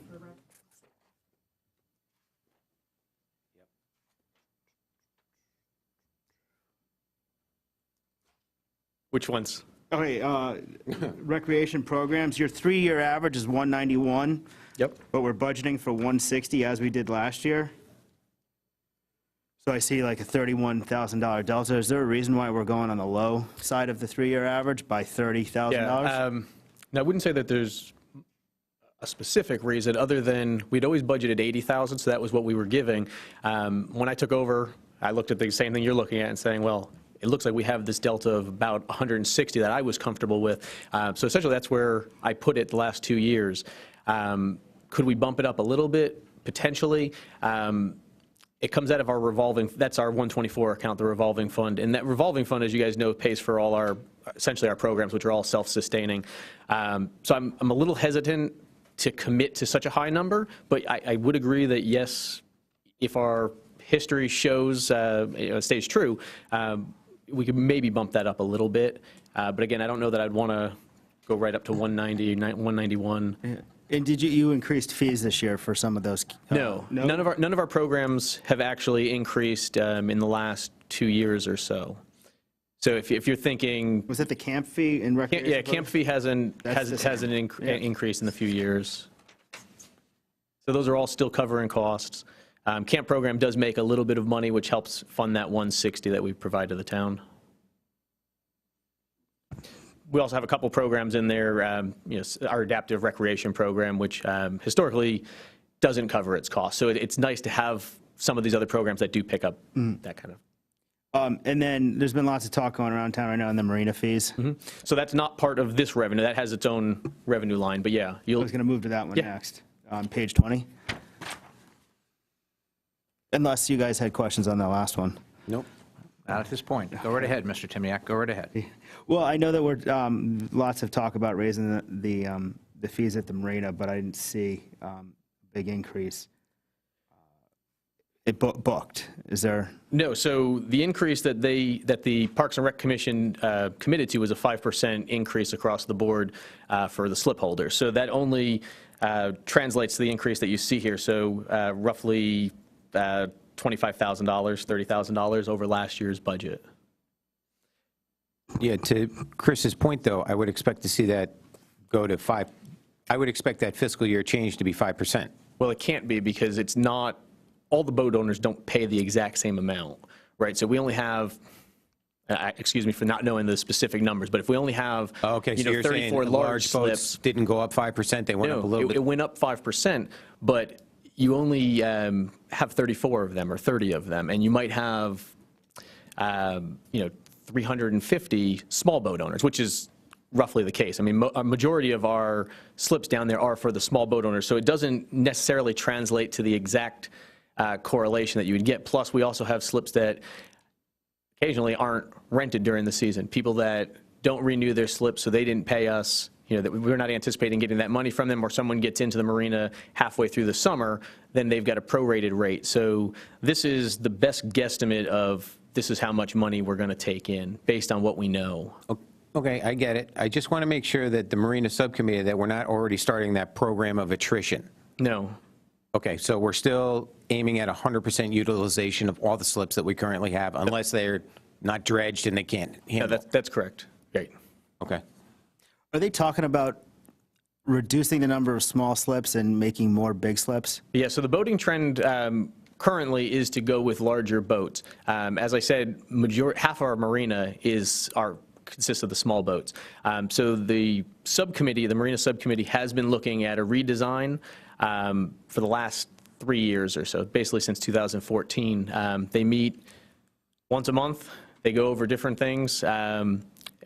They haven't decided on any specific program yet, but it could be as little as just replacing what's there, the pylons, docks, and keep everything as is, or it could be, we try to trend into larger boats, which, as Mr. Bateson was just pointing out, would lead to a decrease in boat slips, an increase in fees, because I know you guys aren't going to tell me, hey, take in less revenue.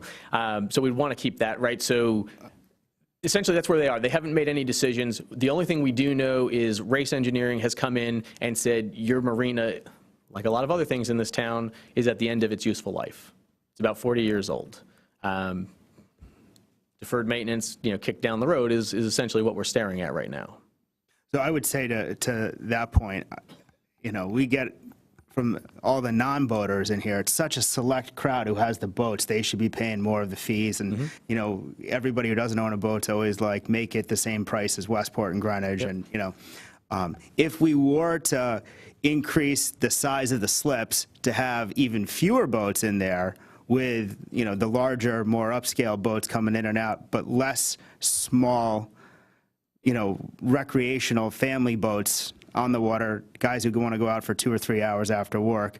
I think that goes into the fact of, this is a community town-run boating facility. It's a town marina, and we should be catering to as many possible boaters as we possibly can who have interest there. And I'd be against increasing slip sizes to increase fees for that. I'd rather see more boats there, more town residents utilizing the facility versus less, but we get more money on higher boat fees because we have bigger boats there. No, I agree 100%. It's a town asset, and we want, ideally, as many town residents to use it as possible. I agree with that 100%. I'll jump in on what you're saying, Chris, and Anthony, and offer my views on the way I've viewed the marina over my life. It's always been like a working guy's marina.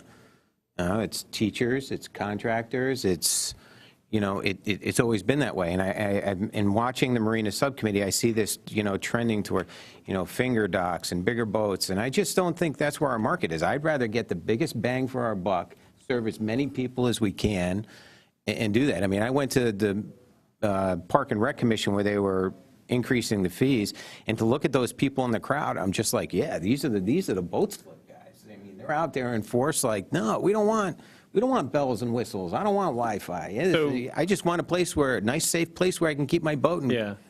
Safe harbor. You know, it's an interesting take on it, and the people that do come to the meeting are always the most vocal people.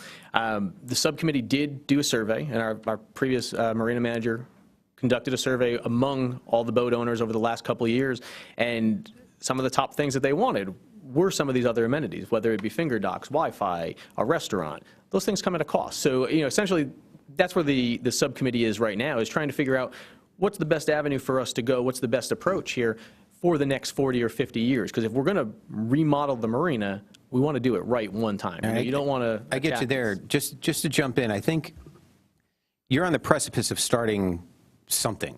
I see it. I think what would be handy for us is a couple months ago I did a ride along with Jimmy Ryan, and I noticed that we had, you know, PW guys down there working at the marina. And when I was also at your meeting where they were talking about an increase of fees, they were coming up with, it only costs us this much to run. No, it doesn't. Right. Okay, there's no costs from Public Works that are being pushed down to this part, to the marina budget. So if there's going to be a move to increase services offered at the marina, we're going to need an accurate reflection on what it costs to run the marina. That means if there's 3 guys from Public Works that are there, they need to be under that budget with their associated costs. If there's materials that are being taken from One Rod Highway and going down there, that's not reflected in the operating budget. So I think going forward, if this is something that we're looking at, we should actually start to develop a cost center associated with it so we have an accurate picture. Yeah, I think that's a good point. I also want to point out that the subcommittee, I think, is doing the appropriate thing. It's not just listening to the louder voices that have the time to show up at a meeting. It's getting out to all the voters so we can understand what the full picture is. I think the points that both of you made is that this is a community resource. We want to make sure as many folks from Fairfield can use this. Certainly, one of the ongoing issues or concerns is the length of the waiting list for some of our residents to get to this, and the obvious concern that, you know, are there people that are operating or holding these slips that are no longer residents? Certainly a challenge for the Parks and Rec Commission as we go through that. But I think coming up with the appropriate design and making sure that's properly vetted out there in the community, among those on the wait list, and I think we need to look at not only just the slip holders, but also the mix of people on the wait list in terms of what slips are they waiting for. Right. Because if I had to pick a goal, it would be to shrink that waiting list down so there's some realistic expectation that people who live in Fairfield could use all the amenities of Fairfield. And I know that's a lot to ask. And I know you guys have been working very hard. Yeah, they've been working on it. I mean, just off the top of my head, I know that the large boat slips 11 years. That's the waiting list right now. You have a small boat, it's about 18 months. So it shows us that the demand is for the large boat. So it is meeting what the research is showing us, but I agree, there's definitely work to be done, and it's not a decision that the commission's going to make, you know, in a rush, that's for sure. They want to make sure they do this right. Can we have the Marina Subcommittee come to a future Board of Selectmen meeting just to give us an idea of what they're looking at and what's going on with where they're at? I would think that would be possible. I'm sure my chairman would be happy to give you an update. Because, I mean, we just raised fees. We got everybody all, you know, don't raise the fees. And I'm looking at a budget line, and I was expecting something higher than $25,000. You know, so. Well, the fees weren't raised anywhere close to what would, I believe that the committee's determined is market out there. And it's also trying to balance value. What fees and services are offered versus what, and it's also, the tough thing is that not all the boat owners agree. I know that there have been a number in my office asking for Wi-Fi and some of the other services there, saying, we want these. I know that's not the opinion of 100% of the, Right. But not having those is also not the opinion of 100% of the boat owners. So I think that's the challenge the Marina Commission is going through. I got 2 other things on revenue. Go. Penfield, concession at Penfield went down. Yes, it did. So our concessionaire, left his contract last season. His contract was up, so we went out to bid. We had a couple bidders, and the bids came in at about $32,000, which is where we were. So we were at $69,000 last year, which is what was paid in rent. So the winning bid was $32,000. Now, I went and met with purchasing, met with the concessionaire who had it. He's also the guy who won it going forward. And he essentially said, look, I overbid. I was just out of the ballpark, which we, to be honest, we kind of expected. We knew. The first time around when those bids came in, he was almost double what everybody else was. So we tried to push the market and it didn't work. We did, and it didn't work. So same concessionaire won it, but unfortunately we're at $32,000 as opposed to would have been about $70,000 this year. Okay, golf round. I'm seeing revenue down a little bit. Yep. For fees. Is that the industry trend? How are we compared with the industry? Is there something going on? Right. So yeah, we have this new clubhouse going up there that's going to start this fall. So it ends up affecting the 2020 budget. Now, while I don't expect really for the golf operations to be affected, it's hard to say that we're not going to see a drop in business just due to all the construction, lack of parking, all those kinds of things. But unfortunately, it's going to affect this budget that you guys are looking at today. So we felt that the safest way to estimate that was just say, you know what, we're going to go with the 3-year average and hope that we're there. So you're thinking you might lose in October or something? I do. Okay. I absolutely think we're going to lose some. And then it'll be part of the first half of the spring as well, the opening of the next golf season, 2020. I'm good. All right, any further questions for Parks and Rec? You think you'll hit the Penfield 1? I'm extremely confident that we'll exceed it. Yeah. Okay. Yeah. We're confident. We're confident with the number that's there. Though I'm very confident that we're going to exceed that number by a few thousand. I don't want to commit my staff to more than that. But Sorry, one more thing, Anthony. How's the feedback going on the fireworks not being on the 4th? So we had some mixed, it's funny, we had some mixed feedback over last year's fireworks because we did them on the 2nd. So a lot of the feedback we got was that people didn't have the day off, so they couldn't spend the whole day barbecuing with their friends and family, and they didn't have the next day off. They didn't have the 3rd off. So this year we were going with the 3rd, knowing that they have the 4th off for sure. So I think people are going to be very happy. So far, the feedback we've had from people that know that it's on the 3rd or have looked at the website have said, we're so happy that you moved it. Then again, I had plenty of people that said the 2nd was great because the crowds were down, it was ideal, so you get both sides of it. And I think just to be clear, that the primary driver for moving some of that is public safety. Yeah. When we have it on the 4th, we're one of the few towns that has it on the 4th. So we get our residents and everybody else coming to it, and it makes it for a crowd that's much more challenging for our police and fire safety officials to deal with. One of the things we notice is we move it even one day, be it the 5th, as it happened one year because of high winds, Yep. or we move it to another day, it's down just enough that makes it a little bit easier for public safety to deal with the crowds. Remember, we've got a large number of people on the beach at night, and we only have so many police officers. So that's part of what we're trying to manage, as well as we're trying to make it convenient for our residents. So we're going back and forth on where that comes in there. Anthony, in your transition into the past couple of years into the department head, are you in your page 247 with all your people down at Mill Plain Road? Everything's fully staffed now? Everything is fully staffed now, yes. We are fully staffed. Okay, so going into this year, there's no vacancy holds here, everything is staffed? Nope, everything's staffed. Okay. I'm good. Anything else? I'm all set. All right, thank you. Thank you. And I have to say thank you guys for holding these during the day. Really appreciate that. So, thank you. All right, next up here is Board of Education, though, according to my notes from earlier. What are we going to do for lunch? We may be able to break now. We've got, Board of Ed was planning on being here at 2 p.m. We've got Aon coming in, and they're coming in from out of state, or out of town, rather, traveling a considerable distance, so we were going to deal with that when they...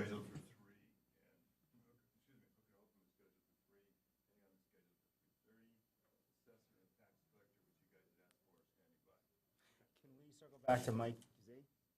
Sure. Oh, yeah, there it is. All right, Mr. Zembrowski. you'd care to join us. Linda, solid waste, what page again? Well, Mike, we were having a conversation about the new recycling formula, trying to find it in the budget. We left off with Bob, Thank you. All right, Linda, what was that? 229. 229? We left off with, we're going to try to put together a new budget projection based upon the new tipping fees, which are charging us for recycling. Correct. And we were sort of having questions at the time. But I think we were just going to ask Mike to work with Bob and making sure we come up with a new estimate. Yeah, I can work with Bob on that. Was that it? Yeah, can we get, let's just double check the numbers, make sure Bob's math matches with Mike's head here. Well, also, that it matches with what's in the budget book. We want to see how Yeah. that's broken out. Yeah, Bob, can you run us through the 4880, 30 a ton for, whatever? Well, we still want to see that next week, and we want to see it in writing in front of us, so we're not doing this on the back of an envelope. We Oh, want okay, real all numbers. right, so you want to do it that way? Yep, Okay, we want real numbers. okay. And what's Mike's goal? Is it, would this, it looks like there will be an increased expense. Does that mean we're also going to be looking for an increased revenue line item? No, there's no revenue associated with the recycling anymore. Recycling is Money I pay at it's the an scale expense. house, where's that go? that goes into your, the cars, into the other line item. In solid waste, yeah, it goes in, you don't pay for recycling. Nope. No, but you pay for trash. That's Yep. the facility use, that's what you see. But people that are going with recycling aren't paying anything, so there's no revenue there. We were getting $10 a ton revenue from the haulers, from the IPC. Yeah, but also, too, I want it to be an accurate reflection. If I'm dropping off these recyclables and it's costing the town, I think it might be time to change the revenue model that we're not just paying, you're not paying for trash anymore, you're also paying to dispose of recyclables because there's no market for it anymore, so that the people know what's going on. That's my point there. If it's a time to collect an extra dollar and say, hey, sorry, this is what happened in the marketplace. Not encouraging it, but just saying, No, if we the had- time has come where it's not self-supporting, it isn't. I mean, historically, we're getting $25 a ton, so having people come in and drop off recycling was handing us money.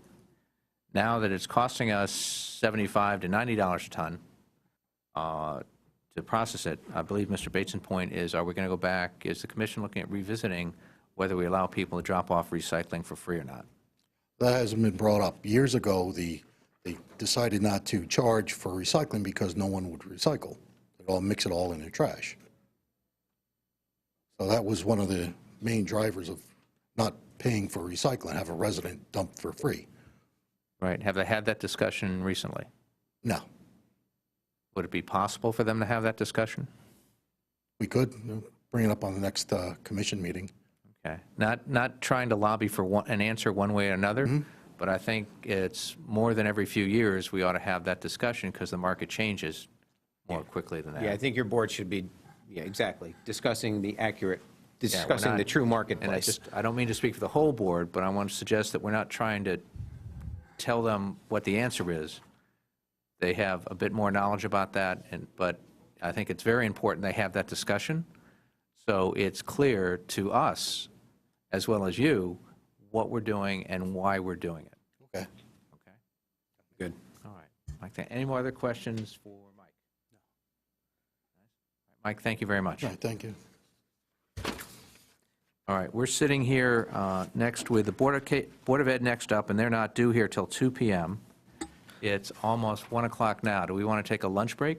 You need the assessor and the tax collector. Yeah, I would say, why don't we take a pause and let Jerry reset the video? Okay. And then during that pause, we'll talk about what we want to do. Okay. How's that? Jerry, you ready to take a pause? Yeah. All right. Then we're officially on.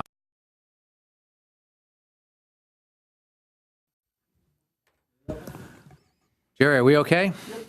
All right. Let's get things started again. This is more of a informal Q&A and almost a budget workshop than it is presentation type, but we wanted to kick back in here. We asked Finance to see if we could have a discussion with the tax collector and tax assessor. Any preference as to which one goes first, gentlemen? Who's ever ready? I think you need your mic As on, soon as I Mr. turn Mayor. my mic on. The town has budgeted the prior year tax and interest collections at $2 million greater than the 3-year average. The talk has been that this would incorporate a tax sale. A couple of comments. The town doesn't actually wish to have a tax sale. We'll be working to encourage those residents who are behind on their taxes to pay off a portion of the taxes at a greater rate than normal. A tax sale is the last resort. It has been the administration's goals to deliver the residents consistent and reasonably sized tax increases. The $2 million amount was chosen to bring the tax rate increase in at 2.25%, which we feel is reasonable. With that, I turn the floor over to David, the tax collector. Sorry, Linda, what page? Tax collector? Revenue's on 15.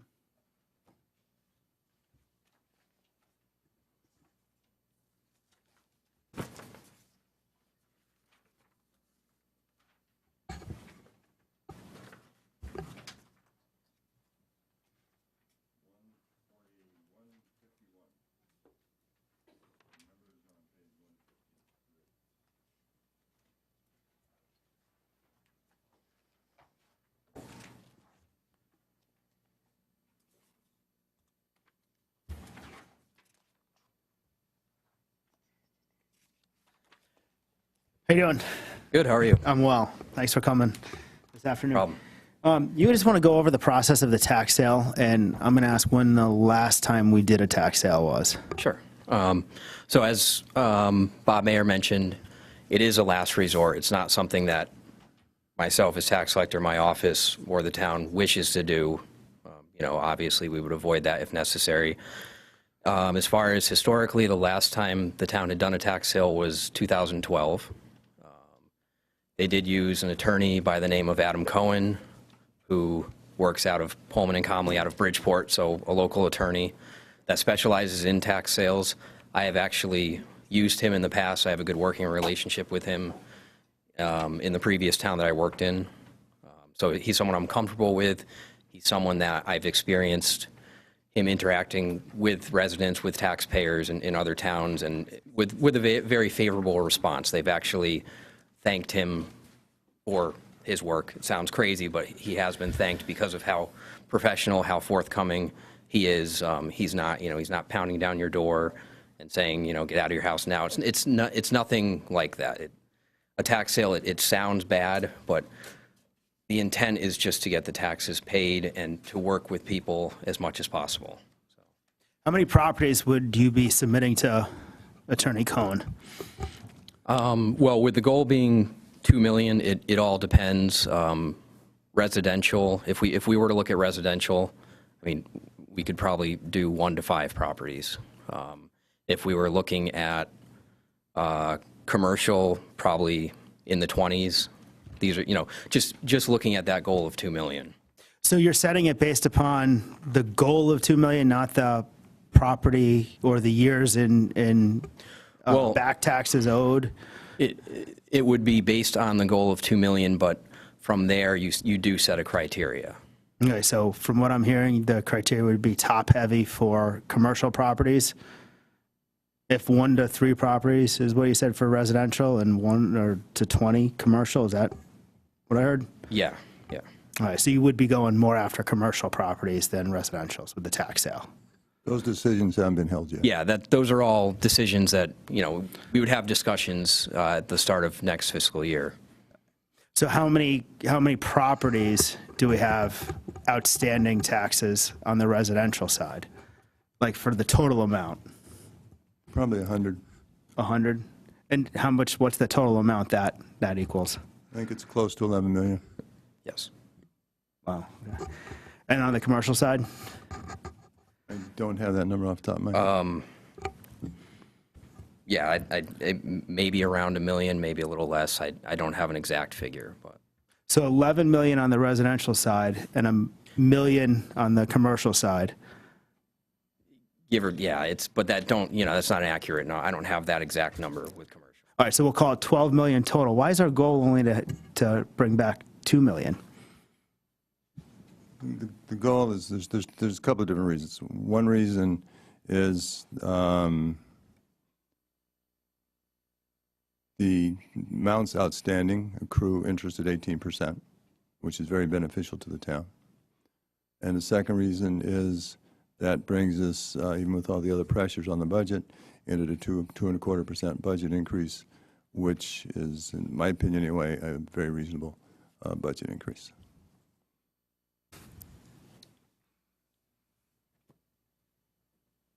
Okay, so my question was, why would we only do 2 million, not like? Well, basically, if you don't want to set yourself up for future large tax increases either. And if you bring a whole, if you want to be consistent and moderate your tax increases year after year, consistently 2%, rather than fluctuating up and down.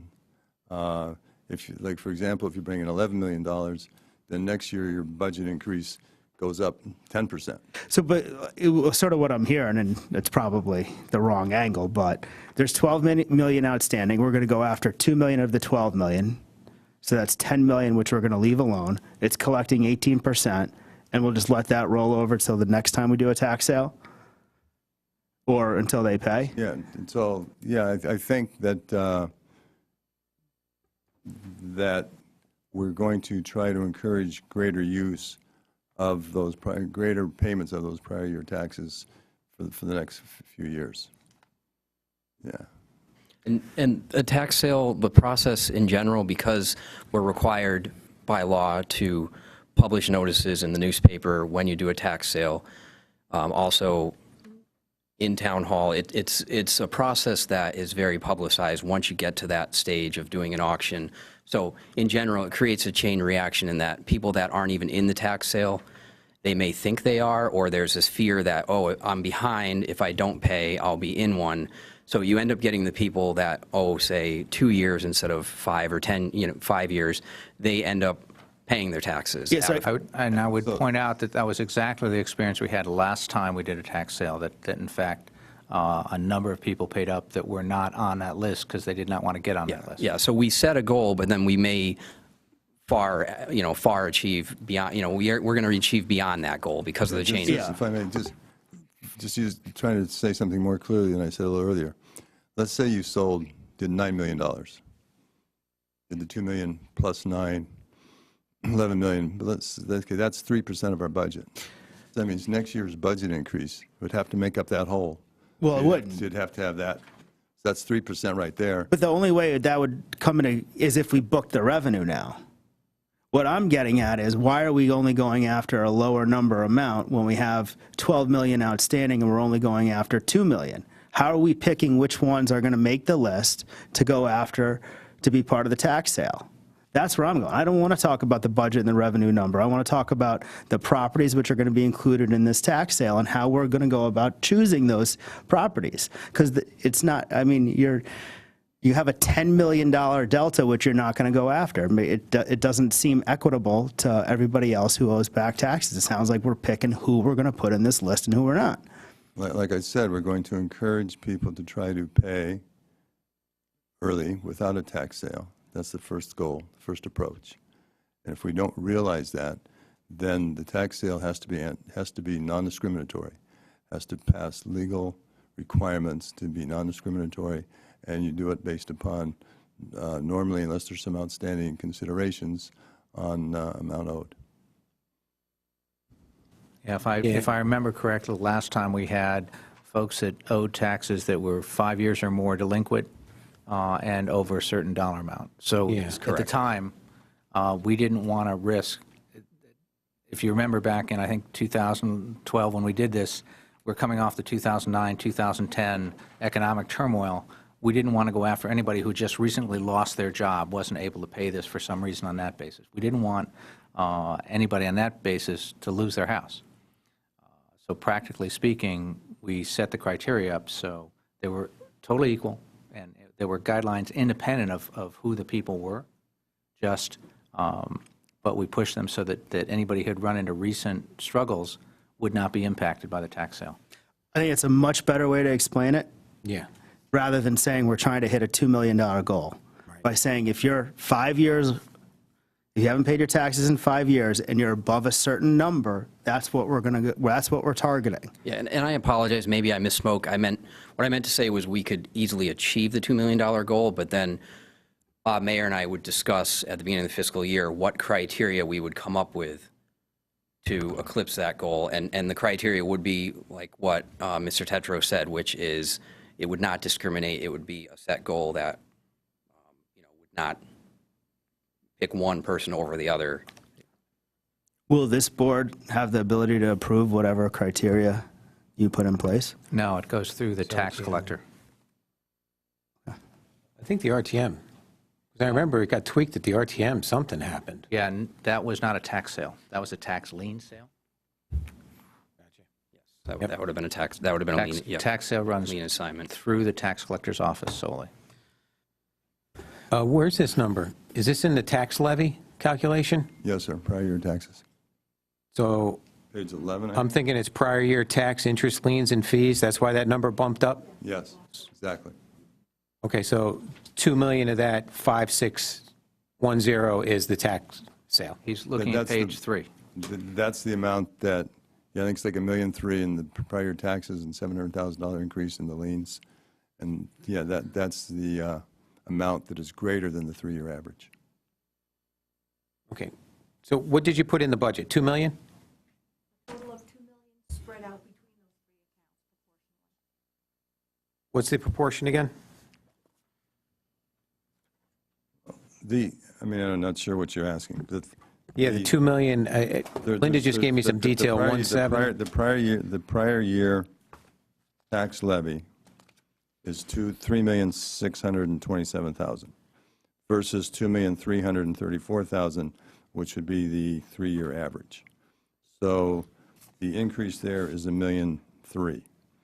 The interest on delinquent taxes, the 3-year average has been $1.3 million approximately, and the proposed is, well, $1.3 million. The proposed is $2 million, an increase of $700,000 there, for a total of $2 million. So I got 1.7 in prior year tax and 300K in interest. 1.3 in prior year tax and 700K in interest. And that accounts for the 2 million. Correct. Thank you. That's over the 3-year average. When was the last time we did a tax sale, not a tax lien sale?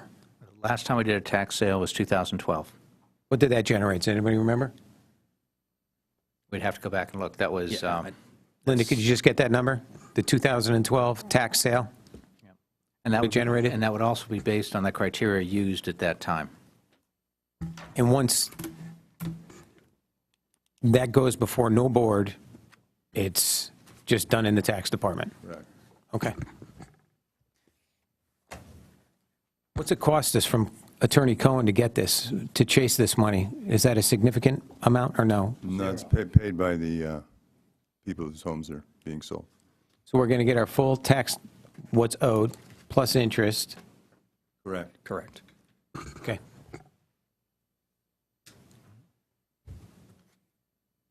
How's our current collections going? On the current levy? Yeah. We're ahead of schedule, and on average, we collect about 98.8% of the current, of all that's collectible. But I thought that was up from last year, right? 98.8 is very high, right? Yeah, it is up from last year. Yeah, okay. Any further questions? Everything good with the staff? Everything's great. Everything good? Collection this January was good? Lines? Much better than last January. Any movement on that kiosk?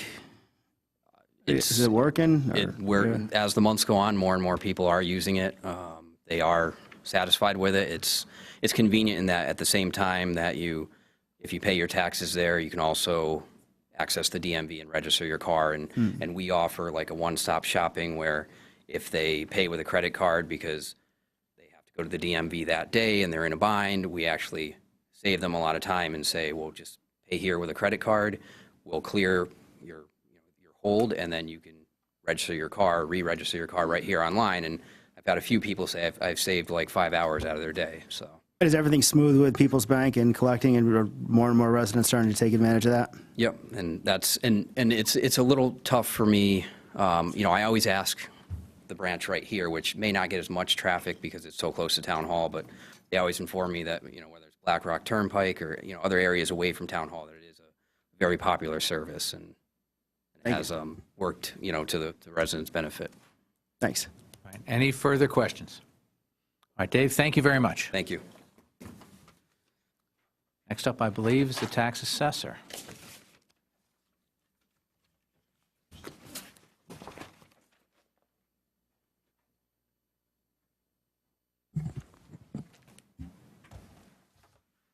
Good afternoon. Good afternoon. How are you? Hi, Ross. Thank you. Any questions for Ross? Ross, can you quickly walk us through the grand list growth this year? What it encompassed? I don't think I brought that with me. That was covered a bit in the press release that went out in terms of different segments of the grand list. I had some stats on that, but I don't have that with me. I can share that with you. So if you could maybe forward the press release to us. I'll do the press release, and then I think in one of the other grand list reports that I do, there's some highlights about where some of the significant increases came from. It's in the budget book, too, page 289, if that's the sheet you're looking for.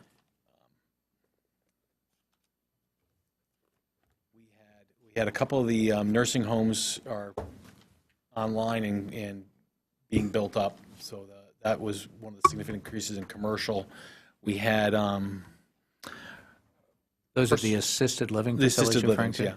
And the personal property, we had gone through our income and expense forms that we send out to commercial properties every year and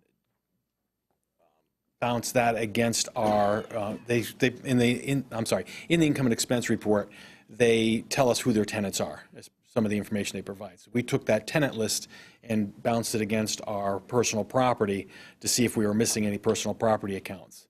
We also went through trade name filings, and we added all those on that we could find that were new. So we picked up about $3 million in the grand list on personal property through that effort.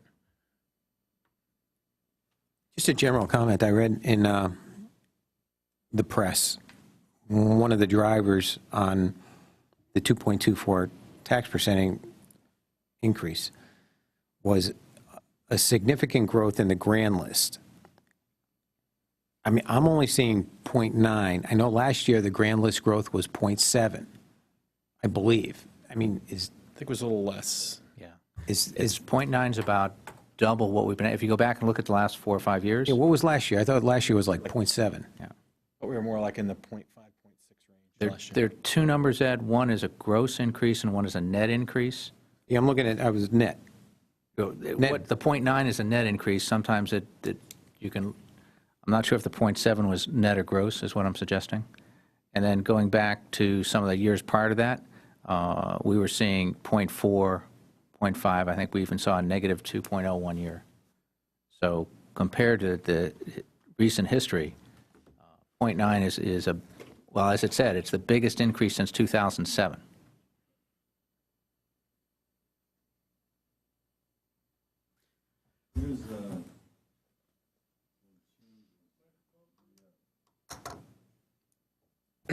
The benchmark assisted living went from $1.5 million to $18.6 million.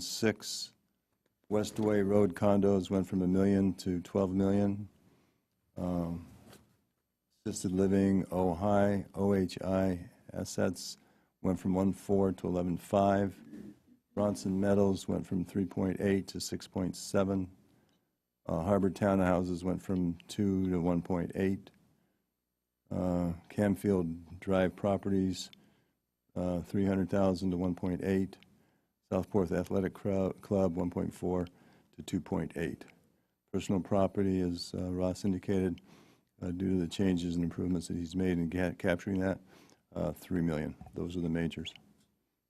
I can share that. That's what I was going to. Yeah.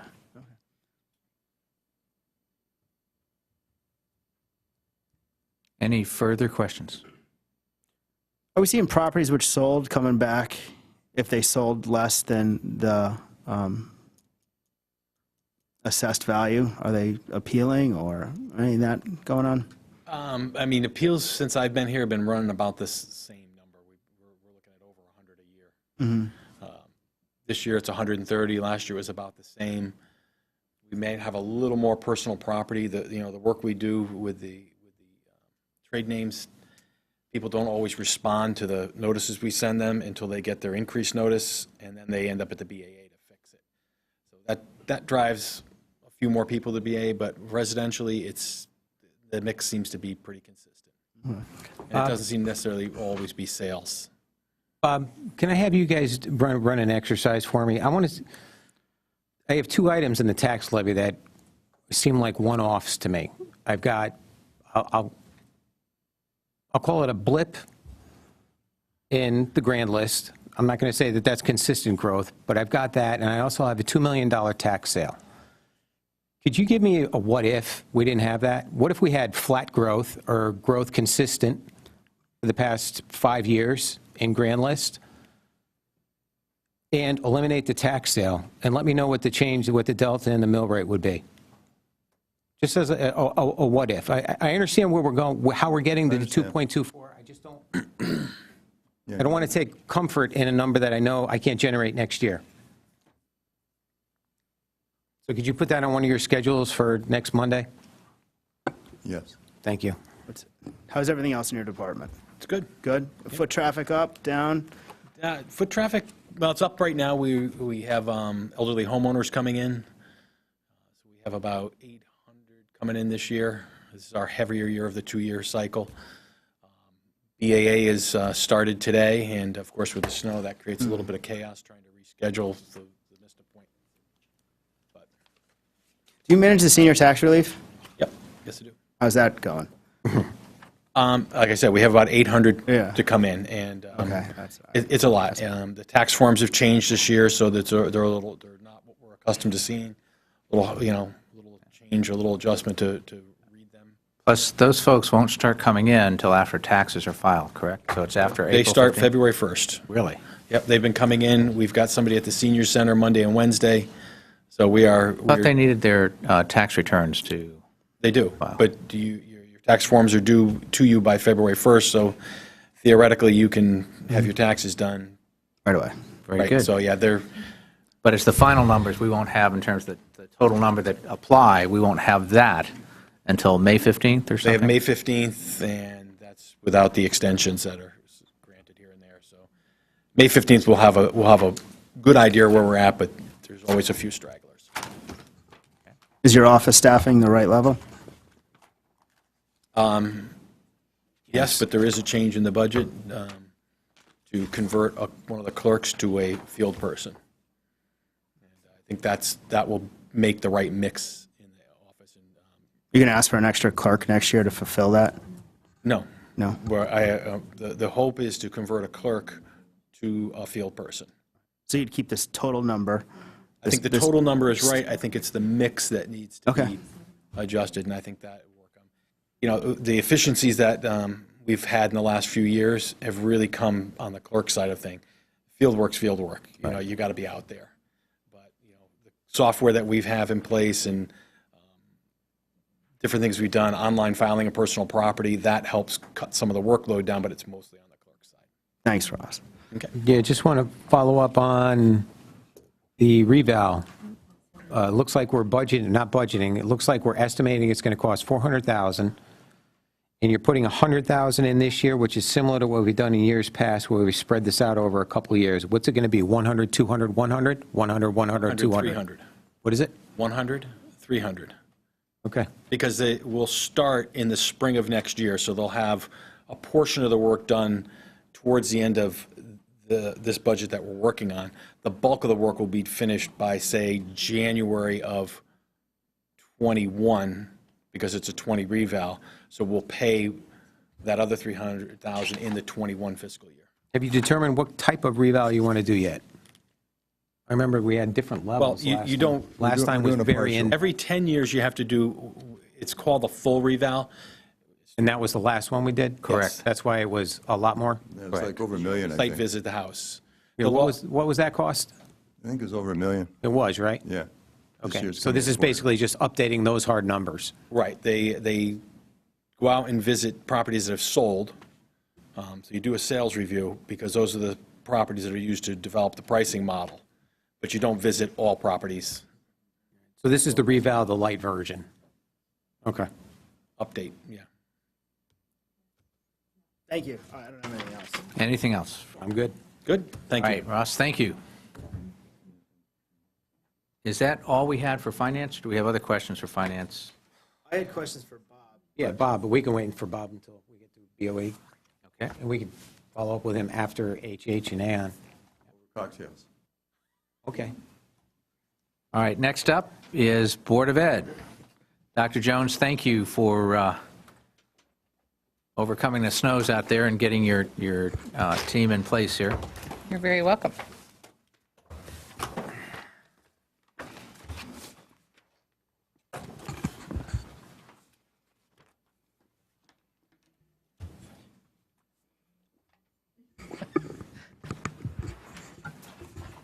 Okay, any questions from the board? Yeah. Oh, that's exactly. I haven't. Actually, we knew that you did not want the big presentation, as we have done in the past, which would have been traditionally a PowerPoint. So what we have tried to give you is a visual that kind of gives you the overall concept of where the 4.99% request comes from. And when you look all the way across the top, you're looking at, of that 4.99% request, where that comes from. The first quadrant up on the top left is the salaries. If you go next to that, you'll see the benefits, and these are all the drivers of the budget.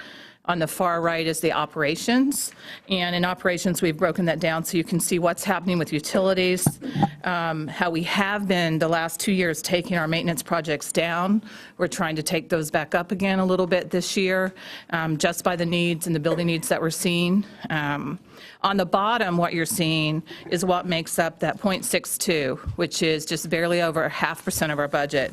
Our technology capital is actually coming down. We're trying to be more efficient with that, and Ms. Burns is here if we have questions about that today.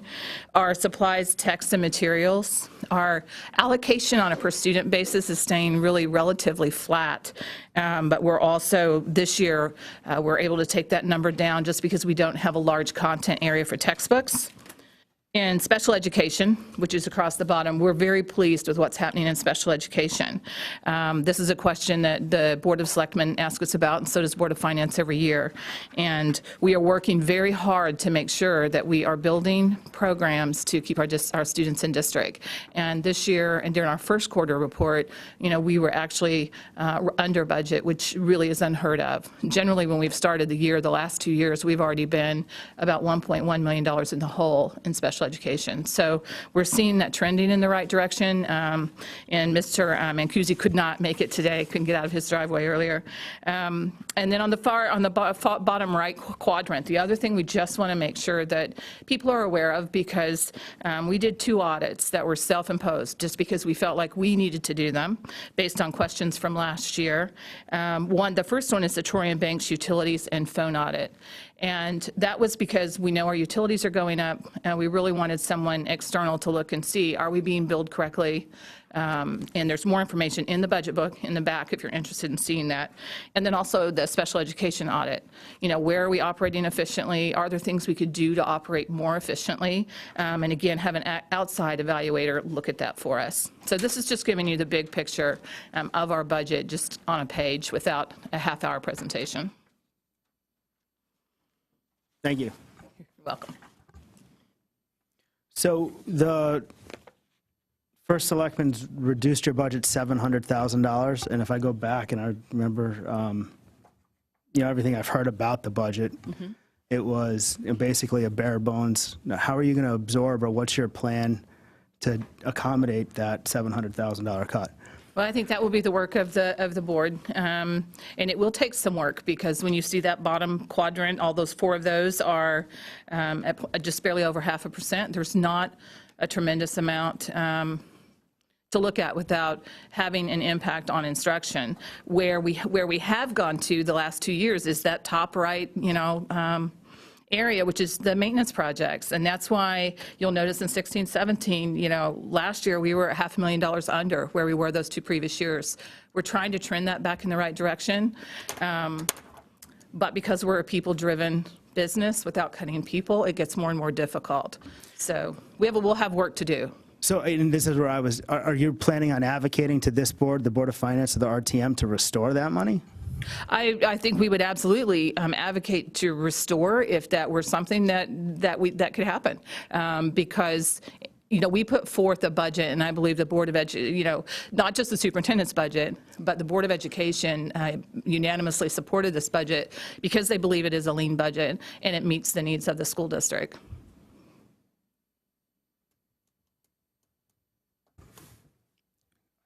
Any further questions from Brad? Yeah. It's not a question. It's more along the lines of,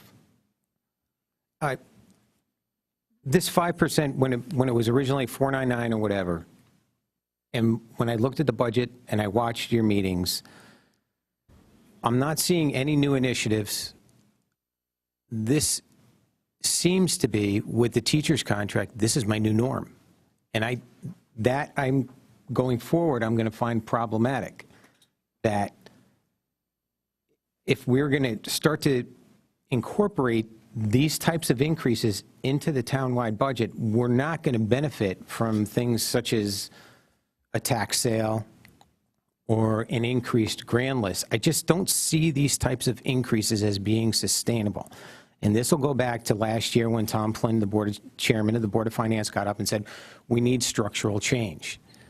And I'm going to reiterate that to the super and to the Board of Ed, that we really got away, I'm going to say, I think we got away lucky this year. There was a 5% proposed increase in the Board of Ed. No offense, we cobbled together a budget, and I don't mean to say that derogatory, but that gets us to a 2.24% increase, which is palatable. I agree, it is. But going forward, we're not going to have the benefit of these one-offs. So again, here we are a year later. We need structural change. I'm not seeing the district delve into their district improvement plan and increase it. I'm not seeing a strong investment in technology capital. Everything's going to salary and benefits, and I get that, but we're having the teacher pension. That discussion's coming back. It's before us. It looks like it might happen. Everything out there is changing except for the philosophy that's coming out of the board and central office. And last year, the writing was on the wall, and here we are. We've got a budget before us that is offsetting it, but honestly, next year, I don't see that. And, if you guys don't take into account these things, you're forcing boards such as ourselves to lop money off your budget when we're really not qualified to direct where these changes need to be made. You guys need to start doing this yesterday. It has to happen. That's where I am. Any other comments or questions? No, I have a bunch. Okay. Excellent point, Ed. We don't want to be in the position of lopping off numbers, but the teacher pension one that's a new expense which is coming our way. That's over $700,000 this year. It's going to be double next year. I know there's questions going on. What does this do to the MBR? But I'm looking at it right now, and based upon what was given to us from your board, it was a 5% increase, meaning next year I can expect a 5% increase as well. So if that's the new norm, 5%, 5%, 5%, I think that's something which absolutely has to be looked at in terms of operationally to hit what Ed said. There has to be some structural changes in here because we can't continue to maintain a 5% with our town's largest department. And I have big concerns with the state. Frankly, the more and more I look at the state and the less and less benefit we get from the state, I wonder why we listen to the state. It's like it's getting to that point. But last year we talked about the open choice program, and we thought we'd taken that or made efforts to take that out of the budget last year, and we found out that more students were taken. I still can't grapple with the notion that we have an overcrowding problem. We have open spaces, and we're not taking the students from the schools which are overcrowded and moving them to where their spaces are, but yet we're still taking kids from out of town and bringing them here to our town. To me, it makes little sense that that's something we're doing. Can you speak to that? Let me speak to a couple of things that you just said.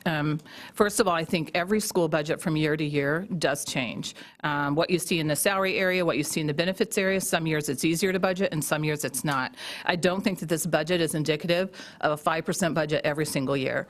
I think our salary line this year, and one of the reasons we put this where you can see the detail of the salary line, because we're not talking about teacher salaries, that's 2.1%. It's right where we thought it was going to be. It's some other things that were happening within the district this year that impact next year's budget. I also think when you look at the bottom part and you talk about structural change, that's why we put this on here for you to see. That is structural change. When you see a 21st century school district and our technology capital is going down and we're doing a better job structurally now than we were 2 years ago, when you talk about technology integration. When you look at supplies, texts, and materials, again, that's a huge area to see actually trending down. That doesn't mean we're not giving great instruction.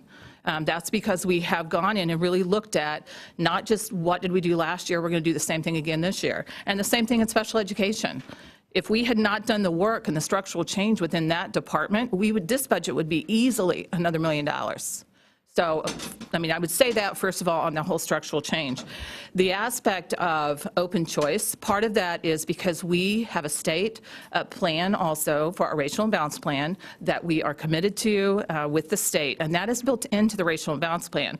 And I will say this board has been more conservative than what that commitment was to the state, and we'll have to answer for that when we go before them in May and June. Because we have not taken in the number of students that the state would like for us to have seen in that plan and what's in the plan. But I also believe that we very strategically this year, when we were trying to meet the letter of that plan for the state, we're also very methodical about where we put those students so that it wouldn't have an impact over time, over the next 3 and 4 years. And we are also, and you'll notice the revenue line that's in our budget book now, we do bill for any of those costs that are over and above our just regular per pupil cost.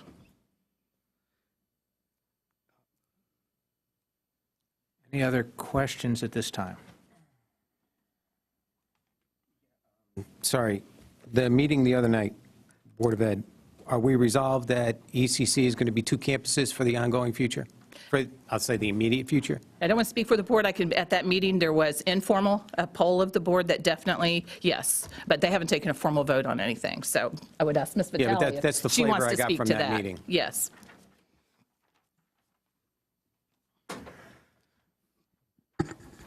Christine Vitale, Chair of Board of Education. We had a working meeting. You tuned in. So we did not take an official vote for the long-term plan for the ECC. We had a sense of the body, and right now the direction we're moving in is having 2 separate locations. That was really driven in large part by the population and the growing enrollment for those students. We could be upwards of 300 students in the next 10 years, 5 years. Currently, we're 220-something? The number fluctuates. We're starting off around 160, and then as students enter the system, it grows to around 200. Okay. We're doing some structural change in terms of our preschool program next year. Now it's not going to be separated by students with disabilities and general education. We're just going to have preschool for Fairfield's children. That will help save. Well, right now we have a preschool at Burr that is just general education. We have a preschool at the Early Childhood Center at Ward. We have an early childhood classroom at Stratfield. We have a general education preschool at Stratfield. Next year, we're just going to have preschool, and there won't be a delineation of where students are placed based on whether or not they have an individualized education plan. People pay for that? People that are not, children with disabilities by law are required to special education services starting at age 3. Children who do not have a disability do pay to attend preschool in the Fairfield Public Schools.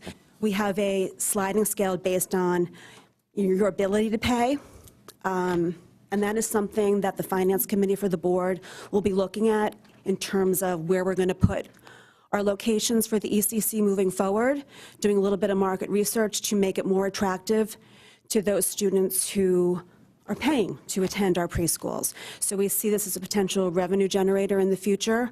But as Dr. Jones said, we just made this decision. A formal vote has not been taken.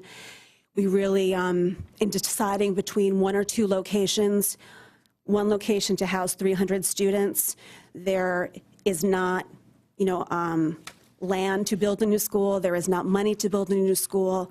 Putting that in an existing elementary school would displace a large amount of students.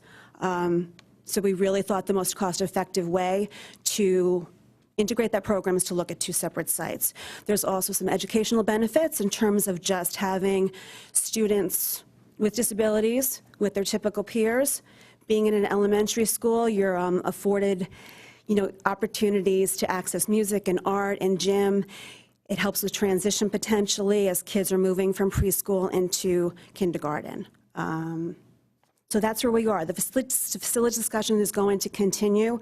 We got snowed out for a couple of meetings in February, so the work there is still to be done. In terms of structural change, it did come up at our meeting because our utilization of our schools, they're a little lopsided. And when you're looking at teachers and how you're going to be more efficient with using teachers, having more equitable class sizes and maximizing, where students are, you can find some structural change with that. We don't historically want to be moving kids, all over town. We want to keep that essence of the neighborhood schools, and that does come with a cost of keeping teachers where the students are. Class size has also been an issue that has been discussed over the years. In Fairfield, the community has been very vocal that they want to keep elementary school class sizes under 25 students, so that means an investment in teachers. That is value that every time we talk about class sizes, we get tons of parents coming out, speaking understandably so on behalf of their students' education and their teachers. The benefits for having smaller class sizes is well documented. It also came up last February at our town hall when we talked about security. There's also some security issues with having large class sizes. The smaller the class, the better the oversight. Does that answer your question? No, yeah. Quick thing, I want to follow up on the $700,000 push-down pension. If I recall, I think it was on the RTM when this happened, there's a clause in the teacher's contract that if that comes to fruition, that could be a trigger to reopen that contract. Now, next year, I think, is the final year of that contract, and that's a big bump. Who would initiate that, and how would that come to be? Is that something that you're going to consider for next year? I had not spoken with the board about that. I can't remember. It would be the Board of Education. That's you guys, the Board of Ed, not the super. I believe it is the board could choose to reopen the teacher's contract. When that was, I just want to remind everybody that when that went in, we were negotiating that contract, we were looking at the $9 million.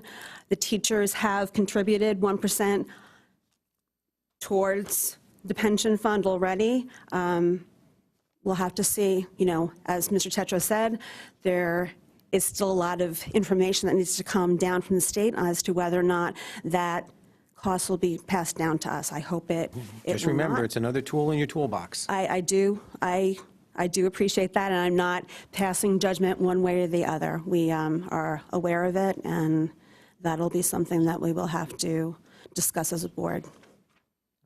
Any other questions for the board? So on the book here, it says enrollment projections are going down for next year. Is that accurate? What page you on? 124. They are going down. They're going to go down and then go right back up again for elementary. For elementary, they're going down for elementary. Turnover, Homer? Yeah.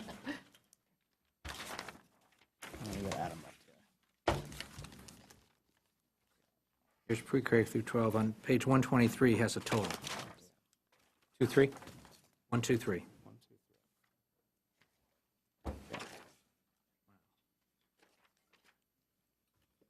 And I think you'll find on 124, 125, those charts are very helpful to see what's happening over time.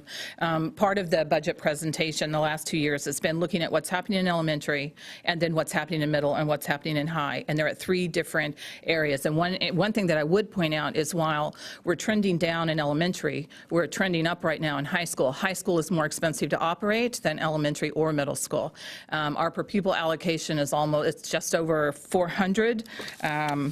For high school, where when you're looking at elementary, what is that amount, Ms. Mansell? It's like 100 and something. It's very low.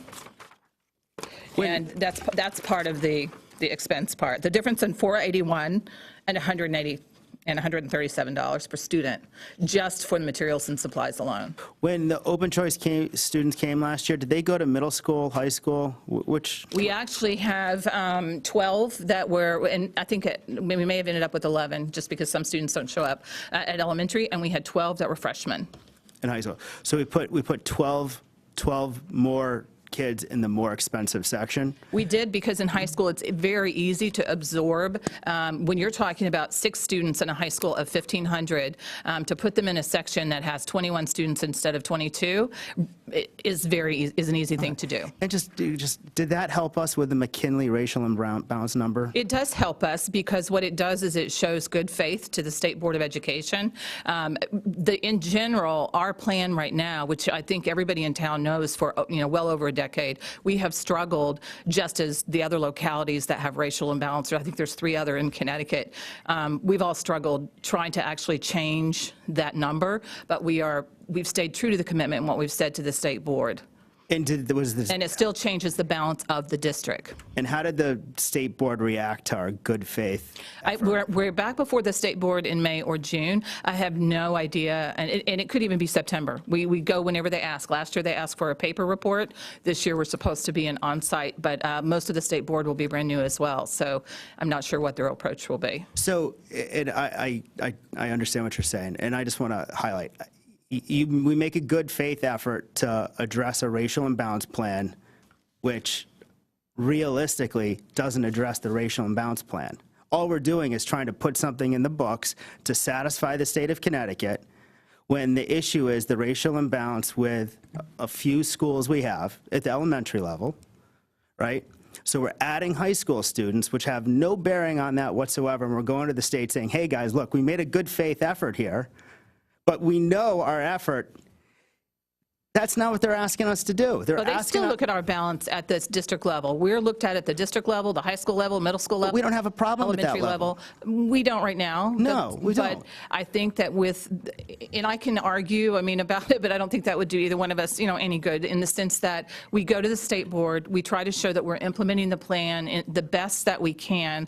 We said we would take 100 students, and you are correct. The board could have said the year before last, let's make sure that number gets up to 100, and they're all going to be in kindergarten, but not knowing, and especially what was happening at the state level, the concerns were that over a 13-year period, we didn't have that assurity. We're taking in a freshman at high school. We are working with the State Board, and quite frankly, the State Board would be happy if we took 600 students or 900 students, and that came up last time we were in front of the Board of Education. And I think it also goes along with, and I'm not going to, from a scary tactic, but what you hear about regionalization, and we happen to be next door to a district, that if we could help balance that district and balance ours at the same time, I think they would see that as a good thing. And I think we're trying to be excellent stewards of the district and do what we think our community would want us to do, but also trying to work with the state to say, we keep trying all these different things, and we haven't been able to bring down that number. We have had probably 1 or 2 years, I think over a decade, where it just dropped below. But we're going to continue to work with them, and I think that's the message that they're asking to hear. And so if taking 5 or 6 students at each high school means that we're not going to have a state board that is going to start looking at financial penalties for school construction, which has been discussed in the past, I think working with them, we're always in a better place than ignoring the State Board of Education, who does have a lot of governance over the schools. Right, so I would just say, I don't think the state asked us to do that. I think that's an interpretation of, as you said. We do have phone conferences with them. We did submit a report to them at the end of last year, and a good thing was, the year before, they did ask us to come back before them because they didn't think our plan was enough. Last year, we were able to submit a plan to them that let them know we were trying to implement the plan to the best of the fidelity aspect of it, and they didn't ask us to come back. So that tells me that was at least positively received. So when we take students and we add them to the high school system who haven't been educated from the beginning here, the thought process would be that they're behind. No, absolutely not necessarily.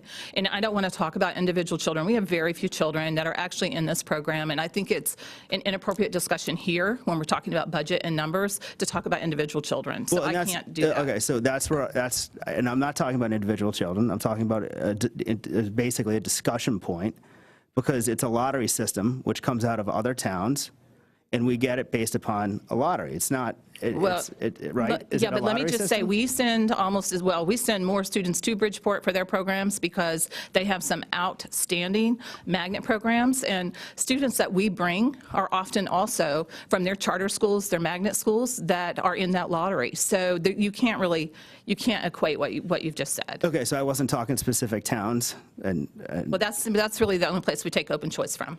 Okay, so now we're talking, now you've narrowed it down to. Yes, that's always been the case. I Right. mean, that's. Okay, so I don't want to talk about individual students or individual towns. I was just highlighting that a lottery system comes, and now we know it comes from Bridgeport. So whoever wins the lottery system gets to go to the Fairfield School.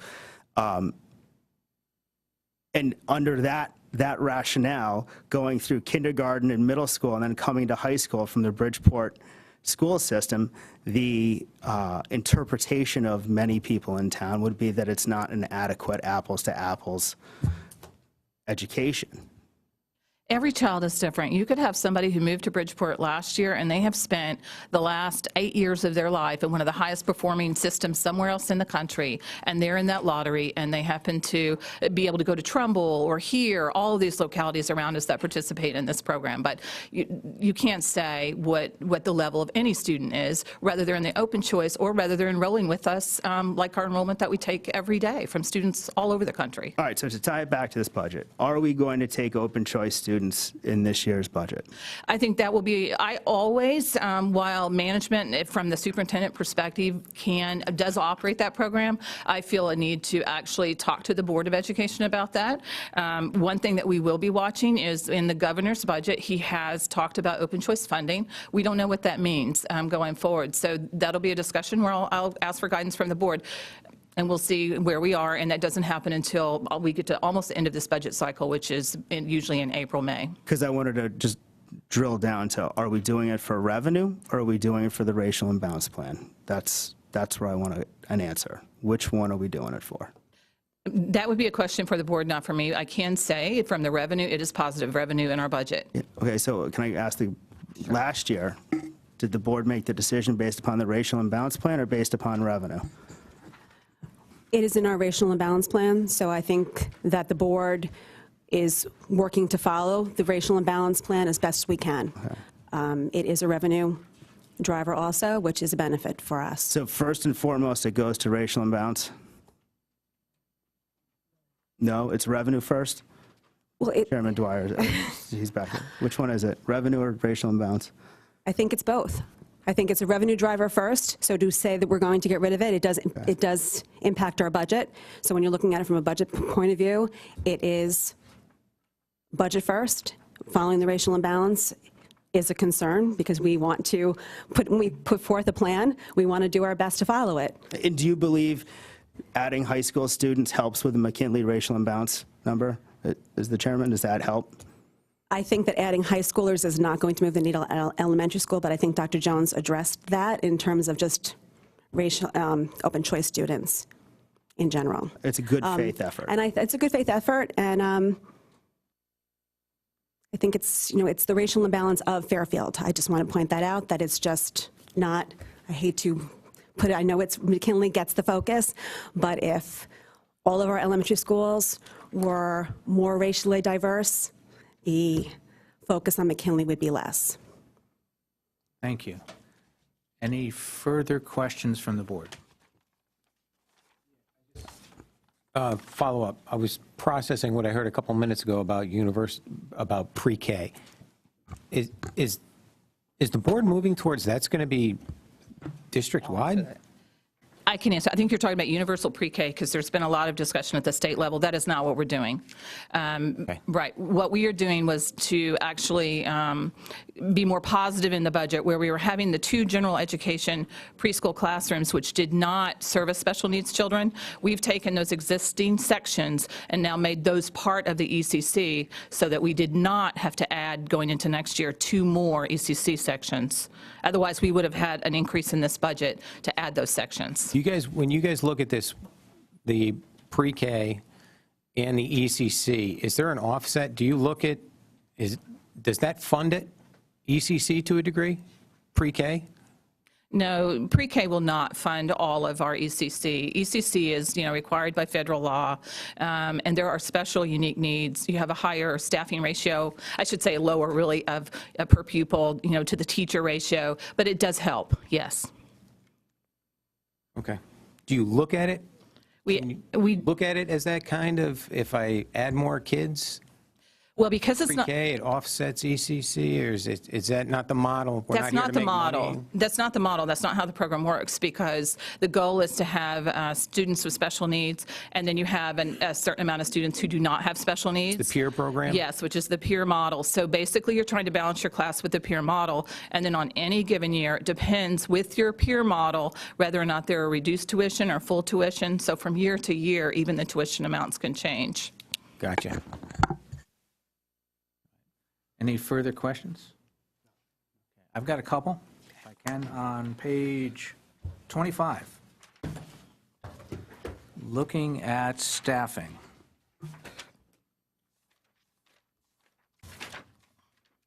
And specifically, I'm going to call it line 1. It also has a summary object code of 47. Staff salaries. The actual for fiscal 17-18 comes in at roughly 105 million.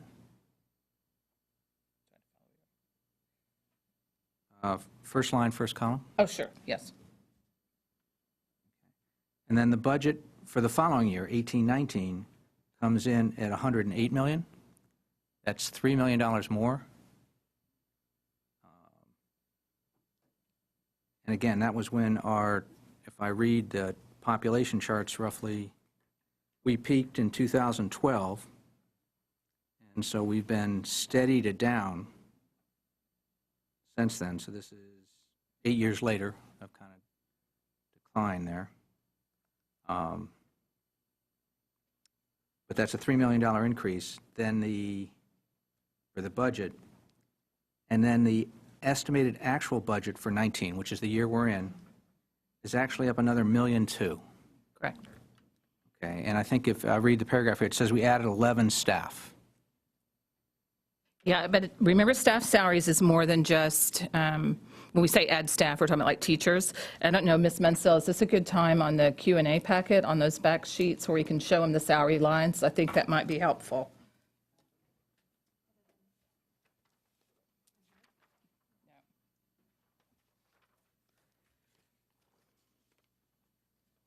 Sorry, we're just trying to find the right sheet for you so we can walk you through it. I believe you handed those packets out Yes. earlier to the board. I think that's what she's referring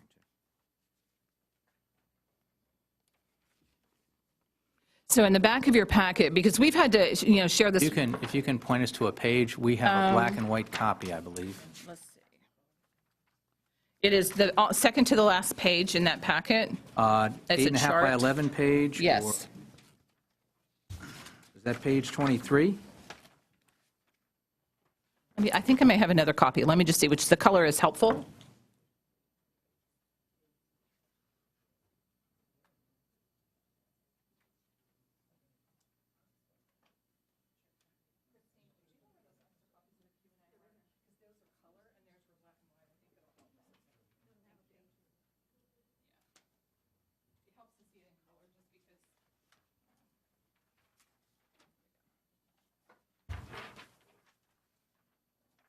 Which chart?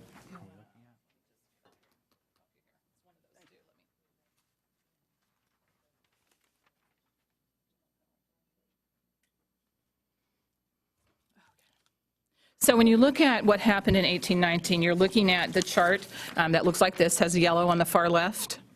And this kind of tells the history of what's in that, what is in this whole salary line. And on the far left, you're looking at where we were under and where we were over, starting in September. And when you look at the turnover budgeted savings versus where we ended up, that means if we have teachers, for instance, that a teacher leaves who is a very experienced teacher, generally you hire with a first-year teacher, or you might get a 10-year teacher, but you get some savings. We did not capitalize on all those savings this year, which has caused a larger hole on the salary line than we generally would have. On the next column over, you'll see the retiree budgeted savings. That was another area where what we budgeted was slightly short. We ended up recapturing a few of those after June 30th, but we were still in the hole in that line. And that's where that 1.2 is coming from when you see the budgeted savings. We started out in the hole. So we have to make up for that because this year we had to find that money in our budget, inside our budget. When you look at going across, you're looking at the unbudgeted staff in the pink, and you can see if we have, for instance, we need a special education teacher, or if we need, some paras who move in and non-certified staff because we have a child who needs a one-on-one para. We were in the hole there as well. So you look at our staff replacement balance, and as you come across all the way over to the right, we're working on getting this, we're budgeting it within our budget, but it shows you what's in that salary line where some of what's happening this year. That's why we say when you see the 5% year-over-year request that you had mentioned earlier, this is very unusual for us to see this. And I think Ms. Munsell and I would both say that, through all the years we've been doing it, this doesn't usually happen. It's good and it's bad in that our attrition, we kept our staff, number one. We didn't have as many retirees. And we're having some excellent candidates who want to work for us, which is great. So we've made an adjustment to the retirement calculation for next year, trying to be a little bit more conservative. So this should not happen going into next year. On the next page that's in color, kind of also gives you a little bit of the story that is we're working with in 1819. If you look at, obviously, the attrition, and again, that's that kind of same number, and you're going from left to right, you can see from 14-15, going all the way over to 18-19, what that number has traditionally kind of looked like. And you'll see in the variance on line 4, generally that's a positive number. And when I actually first started in 16-17, as a matter of fact, the Board of Selectmen, Board of Finance were a little wanted us to be more, a little tighter budgeting because we were that positive of $1 million and positive of 924. We're seen as being a little too high. So we tried to tighten up how we were doing our retirement calculations, and last year they were pretty much spot on, but this year they did not come to fruition. So again, you can see that hole on the far right-hand side that doesn't usually happen. The other thing you're looking at is the substitute, which is line 5, 6, and 7. And if you go back to the variances there, that's a really hard number for us to also track because you don't know on any given year how many people are going to have a baby. When they're out for 12 weeks, you're paying their salary and you're paying their replacement. But again, that's that net staffing and salaries, that $1.2 million that you referenced. this is what's happening, and this is not a normal trend that we would generally see. And we hope that in this budget, we've made some adjustments to be a little bit more conservative next year, to make sure that even if we don't have the higher turnover that we have seen in the past years, we will still be in a better place. Okay, if I could, do we have I don't know if you have it on you, do you have a total budget number for 2018 for that line? We have an actual of 105 million, and I was trying to find out whether that's up or down from what the budget was for Ms. Mazzotto, do you 2018. have that? Okay.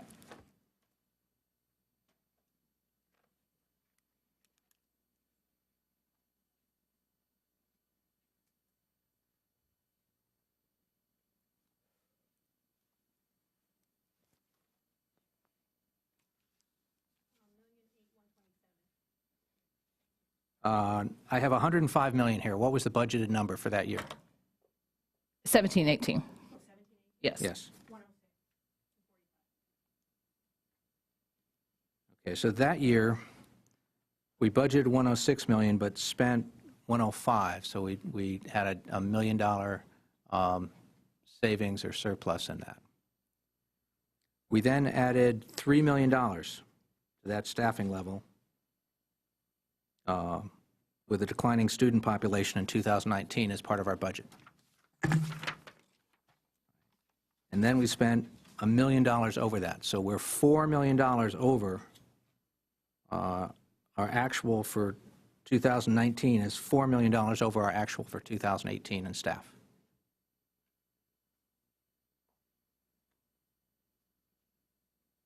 I don't have that. That would have, Ms. Mansell, you'd have to answer that. I don't want to answer incorrectly. The two numbers are right here.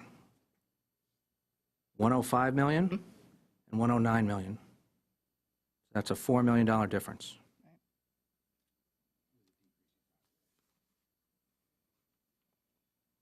that correct?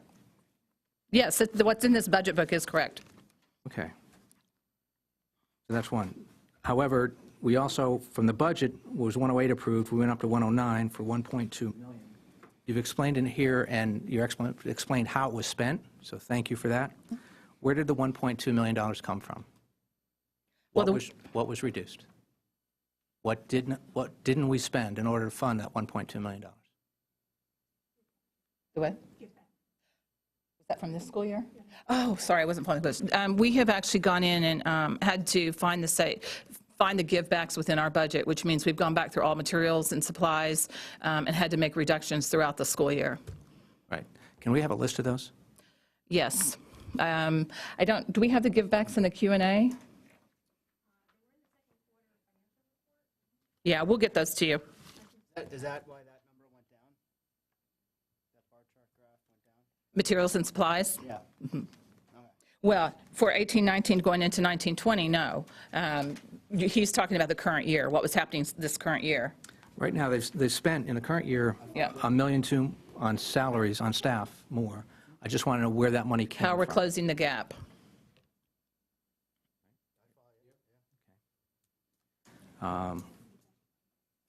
Chris, it trends back to your question a little bit earlier, is where's the 700 grand come from if that's a cut?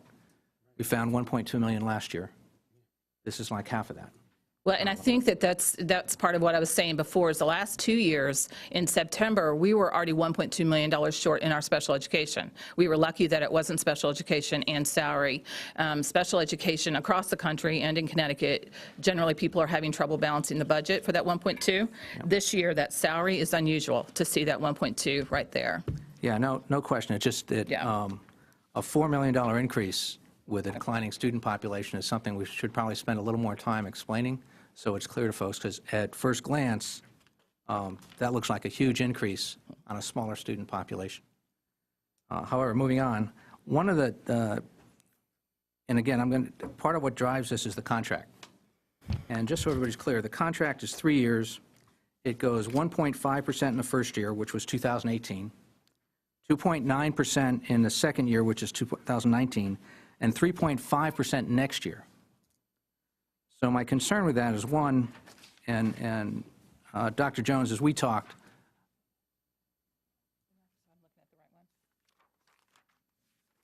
You have a page you're referencing for the contracts? 25. No, I some believe of the it's, I contract believe page. it's in the contracts. Yep. I just want to look at the contract page so that I'm following you. I'm referencing my notes, which are on page 25. I can show those to you.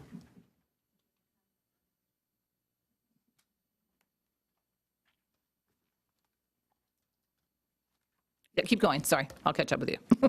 Well, since I'm talking to you, I'd like to wait until I have your Yeah. full attention. Okay. I want to find the contract page so that I'm following you along.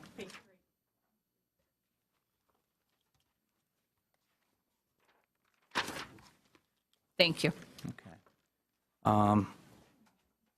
Here's and we've talked briefly about this in terms of how we need to work together better and have kind of more of a joint planning session as we go through this.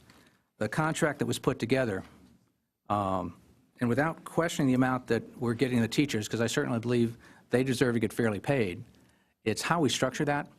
When we structure that with 1.5 in the first year, 3.0 in the second year, and 3.5 in the third year, that creates an escalation in the salary line. Now, the salary line, as you pointed out, in your department is already the biggest line we have in our entire budget, because we have 1,000 teachers, plus or minus.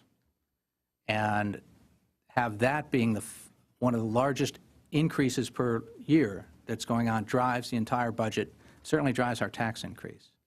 So I'd very much like to encourage you, and again, I'm sorry to see you're leaving, but your successor, that we talk and have a better planning session before that so we get an understanding at two levels, what you're negotiating so we understand what the impact is on the town, and second, so as you're negotiating it, you would understand what the impact on the town is as we go through that. Because as I look at this, as much as when that contract was presented to the RTM, it was told to the RTM, and I forget by who, that because of turnover, we would never hit these numbers. We'd never get to a 3.0 increase in salary, because there'd be turnover. As you pointed out, we'd be losing higher expense folks and hiring lower expense, that we'd never get to 3.5 for the same turnover type reason. Yet when I look at this, if I go to column 9, summary object, budget increase, we're actually at 4.2%, 4.29% over the prior year budget. So what we approved, we're over 4.29%. That is significantly higher than 3%, which is what the contract increase was.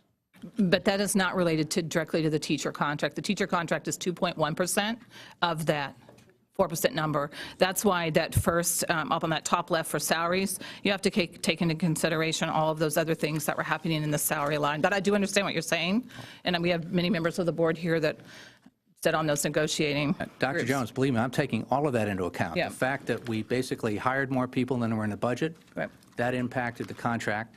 That was not how it was presented to the RTM. The fact that we have escalated increases in the contract that I'm not sure who looked at and what the plan was, or whether the plan was to have a 5% increase at this point, which puts the town in a difficult situation. I'm looking at, as much as we've increased the salary line $4 million in actual in 2019, we added 11 unbudgeted people. If I read this correctly, we're planning on that same type, we've budgeted another 11 or so in the 20 budget, so we're up 20-something people over where we ended 2018 with declining enrollments, and I think that's what everybody's having trouble understanding. Yeah, I think At some point looks like it's escalating almost out of control, and certainly something we don't seem to be planning for as we look at this. Because as we added 11 people here and we're adding another 11 people, that just seems like a lot of bodies that we're adding in our most expensive line as we go through that. So I guess that's... Yeah, if I might speak to that just a little bit, because we are a people-driven business. Most of the positions that we have hired are special education. And that's one of the reasons, again, on this, where it shows that special education line, we have built some positions into the budget, not only last year, but this year, coming out of the audit, that are for special education to reduce cost. And it is working, it is doing that. And I think that's one reason why, we didn't need the 1.1 million already by September. And we've tried to just give you just a scenario in the special education section here to show you. That's staffing. When we add staff at the beginning of the year, most of the time it's a section in elementary that goes up either per contract or by board policy by class size, or it is a special education need, and we have to add staff by federal law in order to meet the demands of the IEP. So it's not our general education population moving in one direction or the other. However, our high school, we did have to add sections this year because enrollment was increasing, and you have to have the teachers who are certified in those areas to teach those sections. And it literally is adding like 0.2 of a section, but in many different content areas. Understand. It still looks like we went from 105 up to, well, on that 4 million, and then proposed is 112. So that's a $7 million jump there. It also says that given that, again, when we're negotiating contracts, I'm going to suggest that we do need to work closer together on that, because we've got to look at the financial impact of what's taken place. And I'm not clear at all why we would go to an escalating increase type of contract, especially given the impact here. And I got to tell you, it's certainly scary looking at what we went through this year, looking at an even bigger increase on a larger number of people. And I think the number of people that gets potentially hired during the year is something else we're going to have to take a look at, because it looks like that's been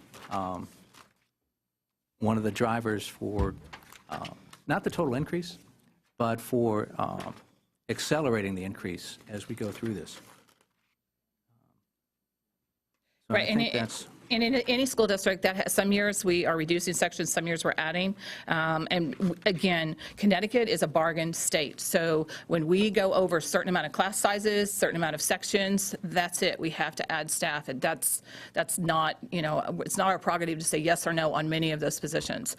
Special education is the same way. And we want to make sure that we stay in compliance. And so I understand it's hard for people to understand because we are, driven by lots of different state law, federal law, teacher contracts, but not adding any staff at the beginning of the year is challenging. Sometimes we get to reduce a section, which we did last year. We moved teachers from one building to another building where it went down, another building it went up.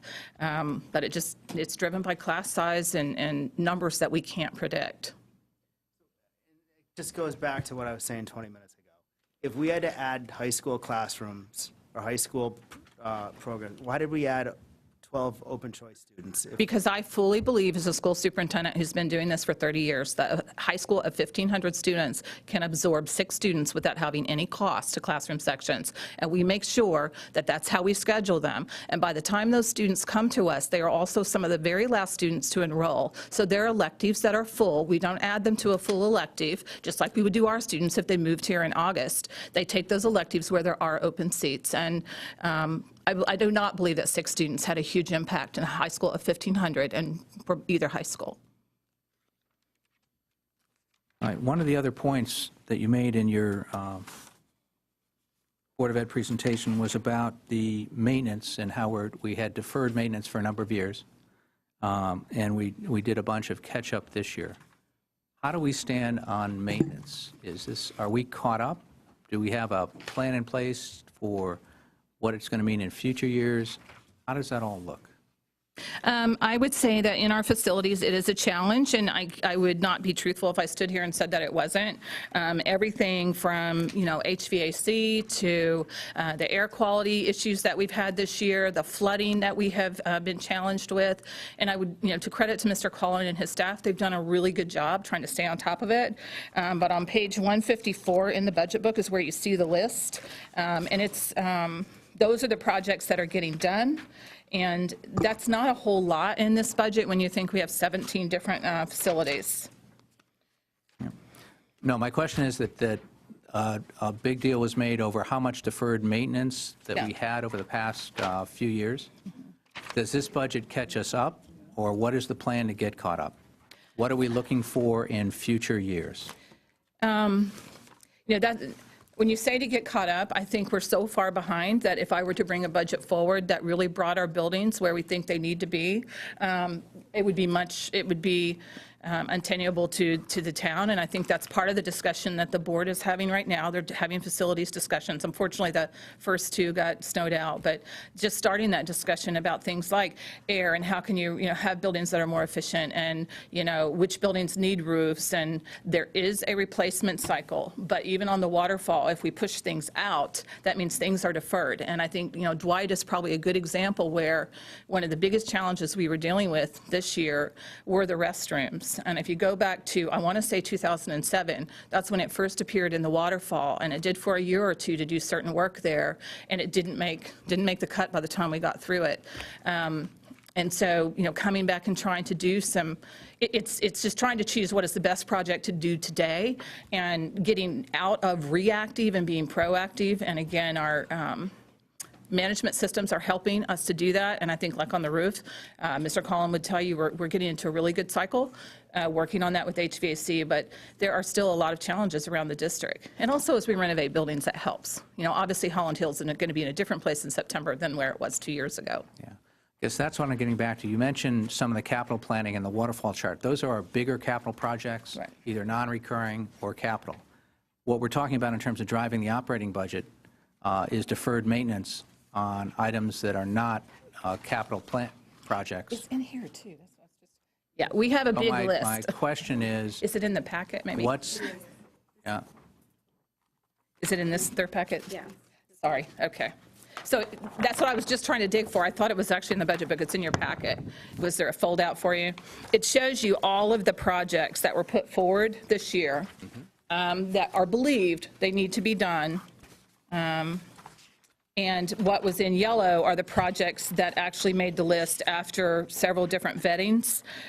We go through and prioritize after we look at everything that needs to be done in the district, and we look at priority 1, 2s, and 3s. Mr. Collin puts his list together first, does that with his whole team. There are always a lot more priority 1s on his list. Then we work through it as an executive team. Ultimately, it comes to the board. The board was looking at this so that they're well aware of what is not getting done, but there's a lot on here.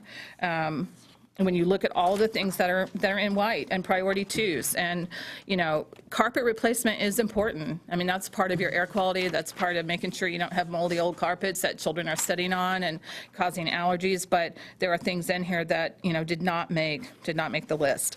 So when we say deferred maintenance, it's about how much of the priority 1 can we do, how much of the priority 2, and we try to be very realistic about what we request, because we're trying to balance the needs of facilities and the needs of the instruction for the classroom. And those seem to be the appropriate priorities. My question comes more from the amount of deferred maintenance that you're referring to. Yeah. Caught me, and I think other members of boards I've talked to, by surprise. We didn't realize there was that much deferred maintenance going on for that many years. Well, I think if you go back and even look at our building projects, when we do building projects, rarely, if you ask my staff, in all truthful, we're not even able to finish a building when we go in and do building projects. There are things that get left that then the Board of Ed tries to come in and has to add something to the budget to do because it got cut out. And I think we see that in a lot of our building projects. And I wish Mr. Collin were here today because he could speak clearer to that. But those usually end up, many of those items, in our operating budget. Okay. Let me try this. One is that we didn't have visibility on the amount of deferred maintenance they're referring. I'm not disputing it. I'm just saying we didn't have visibility on it. We didn't get a presentation on that. We didn't get a presentation saying, here's 100 projects and we're doing 10. So my question is, what's the plan for the rest of the deferred maintenance? Does this, I said earlier, does this get us caught up? I'm hearing no. So if this doesn't get us caught up, how far behind are we? Do we have a 10-year plan in place, a 5-year plan in place? At what point were the things that we know about that are non-capital projects, not going to go in non-recurring, not a school renovation, but the maintenance items in here that would be caught in your budget, what's the plan for that? Well, I think right now, if we're struggling to pass a 4.99% budget, in all sincerity, and it's literally utilities that are up $500,000 that we don't control, it's salaries, it's benefits, we don't control our benefits, we are not going to be able to get caught up on a list of this magnitude. Now, can we continue to, trend in the right direction? That's why you're seeing a 4.99% budget increase, is because we are up almost a $500,000 for these projects, and I think it's going to take 10 or 15 years trending in that way so that we can get a lot of these priority ones, and the twos are going to become ones. But again, this is part of the whole budgeting process. So I think the board is working through a lot of this right now, just having really good facilities discussions. When I'm asking for a plan, what I'm kind of getting back to, again, it's not disputing any single project that you're talking about. It's saying, okay, let's agree there's a whole lot. What's the plan? How many years is it going to take? What do we need? And specifically, when it comes at budget time like this, that's probably the worst time to present us new information. We should be sitting down in October and November, because there's nothing that you've described in here that's driving this year's budget that we didn't know about in October and November. We could have had this discussion in October and November. Everybody could have been aware of what was needed, how it's taking place. I will tell you that escalating increases in contracts is probably not a good negotiating move, because that exacerbates all this. However tough it was last year, you made it tougher this year, and next year it's going to be even tougher, because that's a higher increase in the contracts. So the biggest line we have with the most bodies, and we're increasing the number of bodies, we're increasing their salaries, and we're also increasing them at a higher rate than this year, which really causes concern for next year. So all of that coming together says we've got to work together better and plan together better so that we can minimize the impact of this, or where we can't, make sure that everybody is aware of that impact. Not in, January or February when we're sitting here looking at the budgets, but hopefully in October or November when there's time to adjust, look at different options and talk about that. And if not, give you more time to help everybody understand the importance, the priorities, and why it's meaningful so we can plan for this. Because last year, we cut the heck out of the town side budget to allow for a 3% increase for the Board of Ed. This year, we had to restore some of those essential items. But we can't just keep cutting the town side to allow for that. We've got to get kind of back in sync as to managing that together, because this is the biggest part of our budget and the one that drives our increases more than I know it's more than a single line, but in our budget book, it's only a single line. Certainly, there's a much more complexity and much more importance going on to that than just one single line. Yeah, I mean, as somebody who's on the way out, I would say that I think our facilities happens way too late. I think October, November is not soon enough. By October, schools have opened at September. We had things that happened in October, November we did not know about before the year started. And not only that, we are building our school budget by November and December, because I have to present in January. We go pretty early.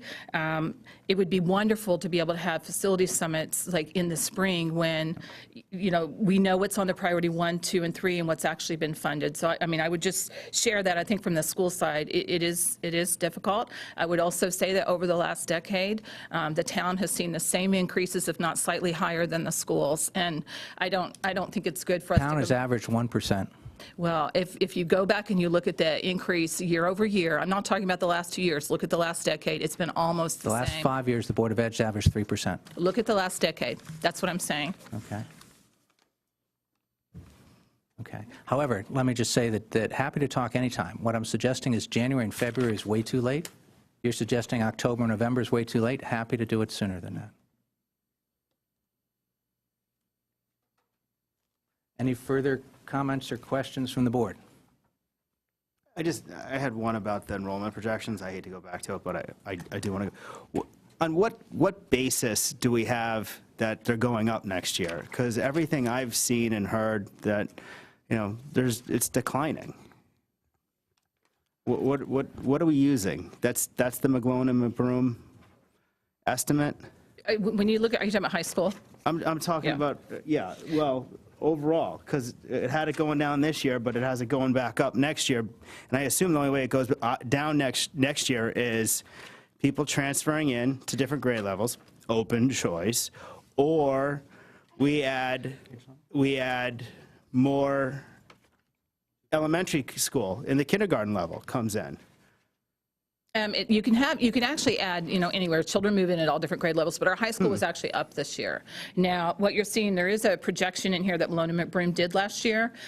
We had them look at it again. It was up higher. Our migration from 8th to 9th, we believe we retained more of our students from private schools this year, and so Ludlow and Ward both saw more students than they anticipated. So I guess what I'm from the saying, in-migration aspect. if their projections don't hold true to next year, and they actually go down, would there be an adjustment downward if that were the case? I think every year from a school perspective, just because you go down 20 students, Malone and McBroom is within 0.5%. They're, actually maybe even be lower than that. They are so close as a system that what happens is where elementary goes down, if high school goes up, they're more expensive to fund. Some of the things that we have to do, those funds, generally for materials and supplies, you're spending more on high school because you need an extra 20, calculus books that are $230 a piece. So it just depends on where the growth is and where the needs are. So just because you go down in one area doesn't mean you're going to see that a budget is going to have a big reduction. Chris's question, this, on 123, you have this blue chart that stops at 2020. And we turn the page, and all these charts go to 27, 28. Is there a chart like this blue one that goes further? Because these are all broken out into smaller grade segments. It's hard to see what the total projections are past 2020. I don't think, it was in the budget presentation this year. I don't think we put that chart in the budget book where it shows the 20-year. We did last year, but I don't think we put it in this year, unless I'm incorrect. Can we get that? Sure.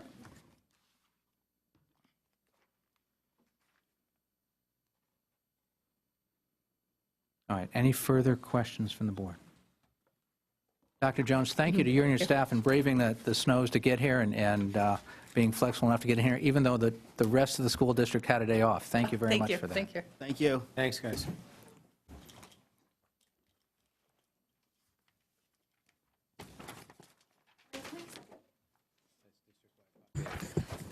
Can I have a second? I want to just respond to something you said about working together, and especially with maintenance.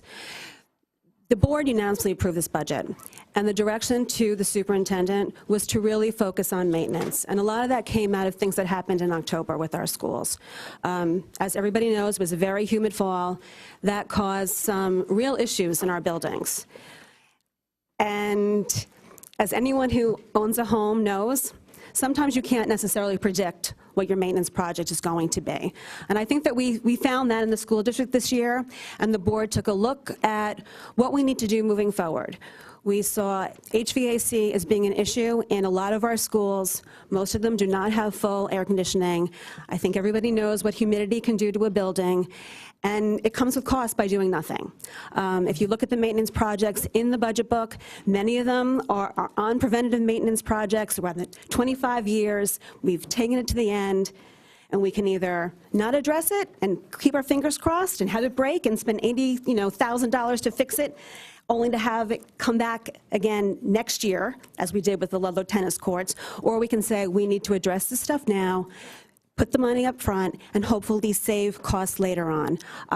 Moving forward for HVAC in our schools, we absolutely need, it has to be a town-wide discussion with members of this board, members of the RTM, members of the Board of Finance. I know that there were some surprises in terms of maintenance. It came as a surprise to us as well. Things that kind of popped up with surface mold and flooding.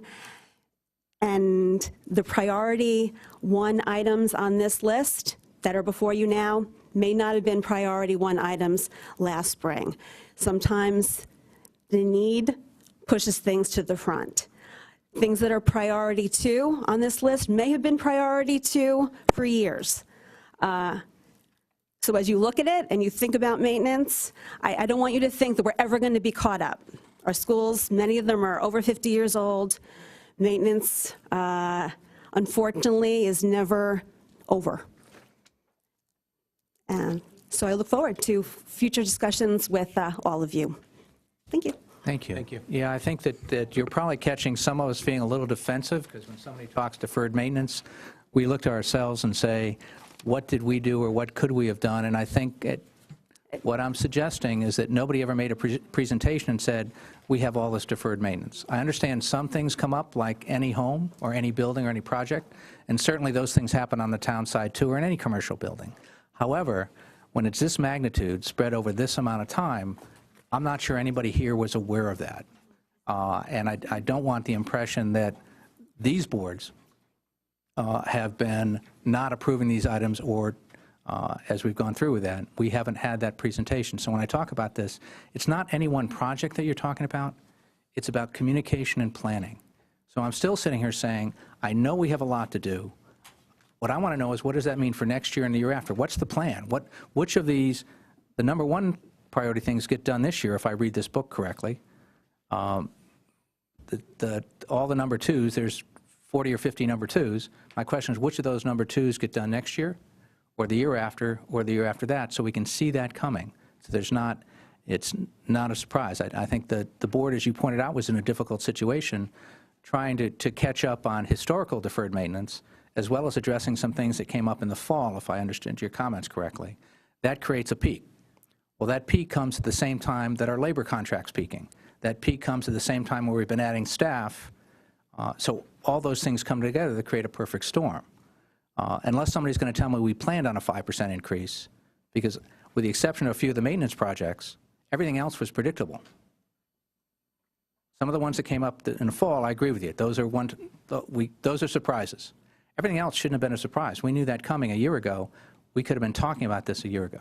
That's all. And point well taken, and moving forward, look forward to looking at these projects, and just wanted to warn you that there might be new. Priority 2 doesn't necessarily move to priority 1. That is the only thing that I just wanted to clarify. I would hope. There are a lot of number twos. I hope they're all number ones next year. Well, there might be new number ones, but thank you for your consideration, and look forward to working with you. Let's talk more on how we do that. Absolutely. Thank you. Thank you. All right, Jerry, we're going to give you a 5-minute break, because we need a 5-minute break. We'll hit the pause button here for just a moment.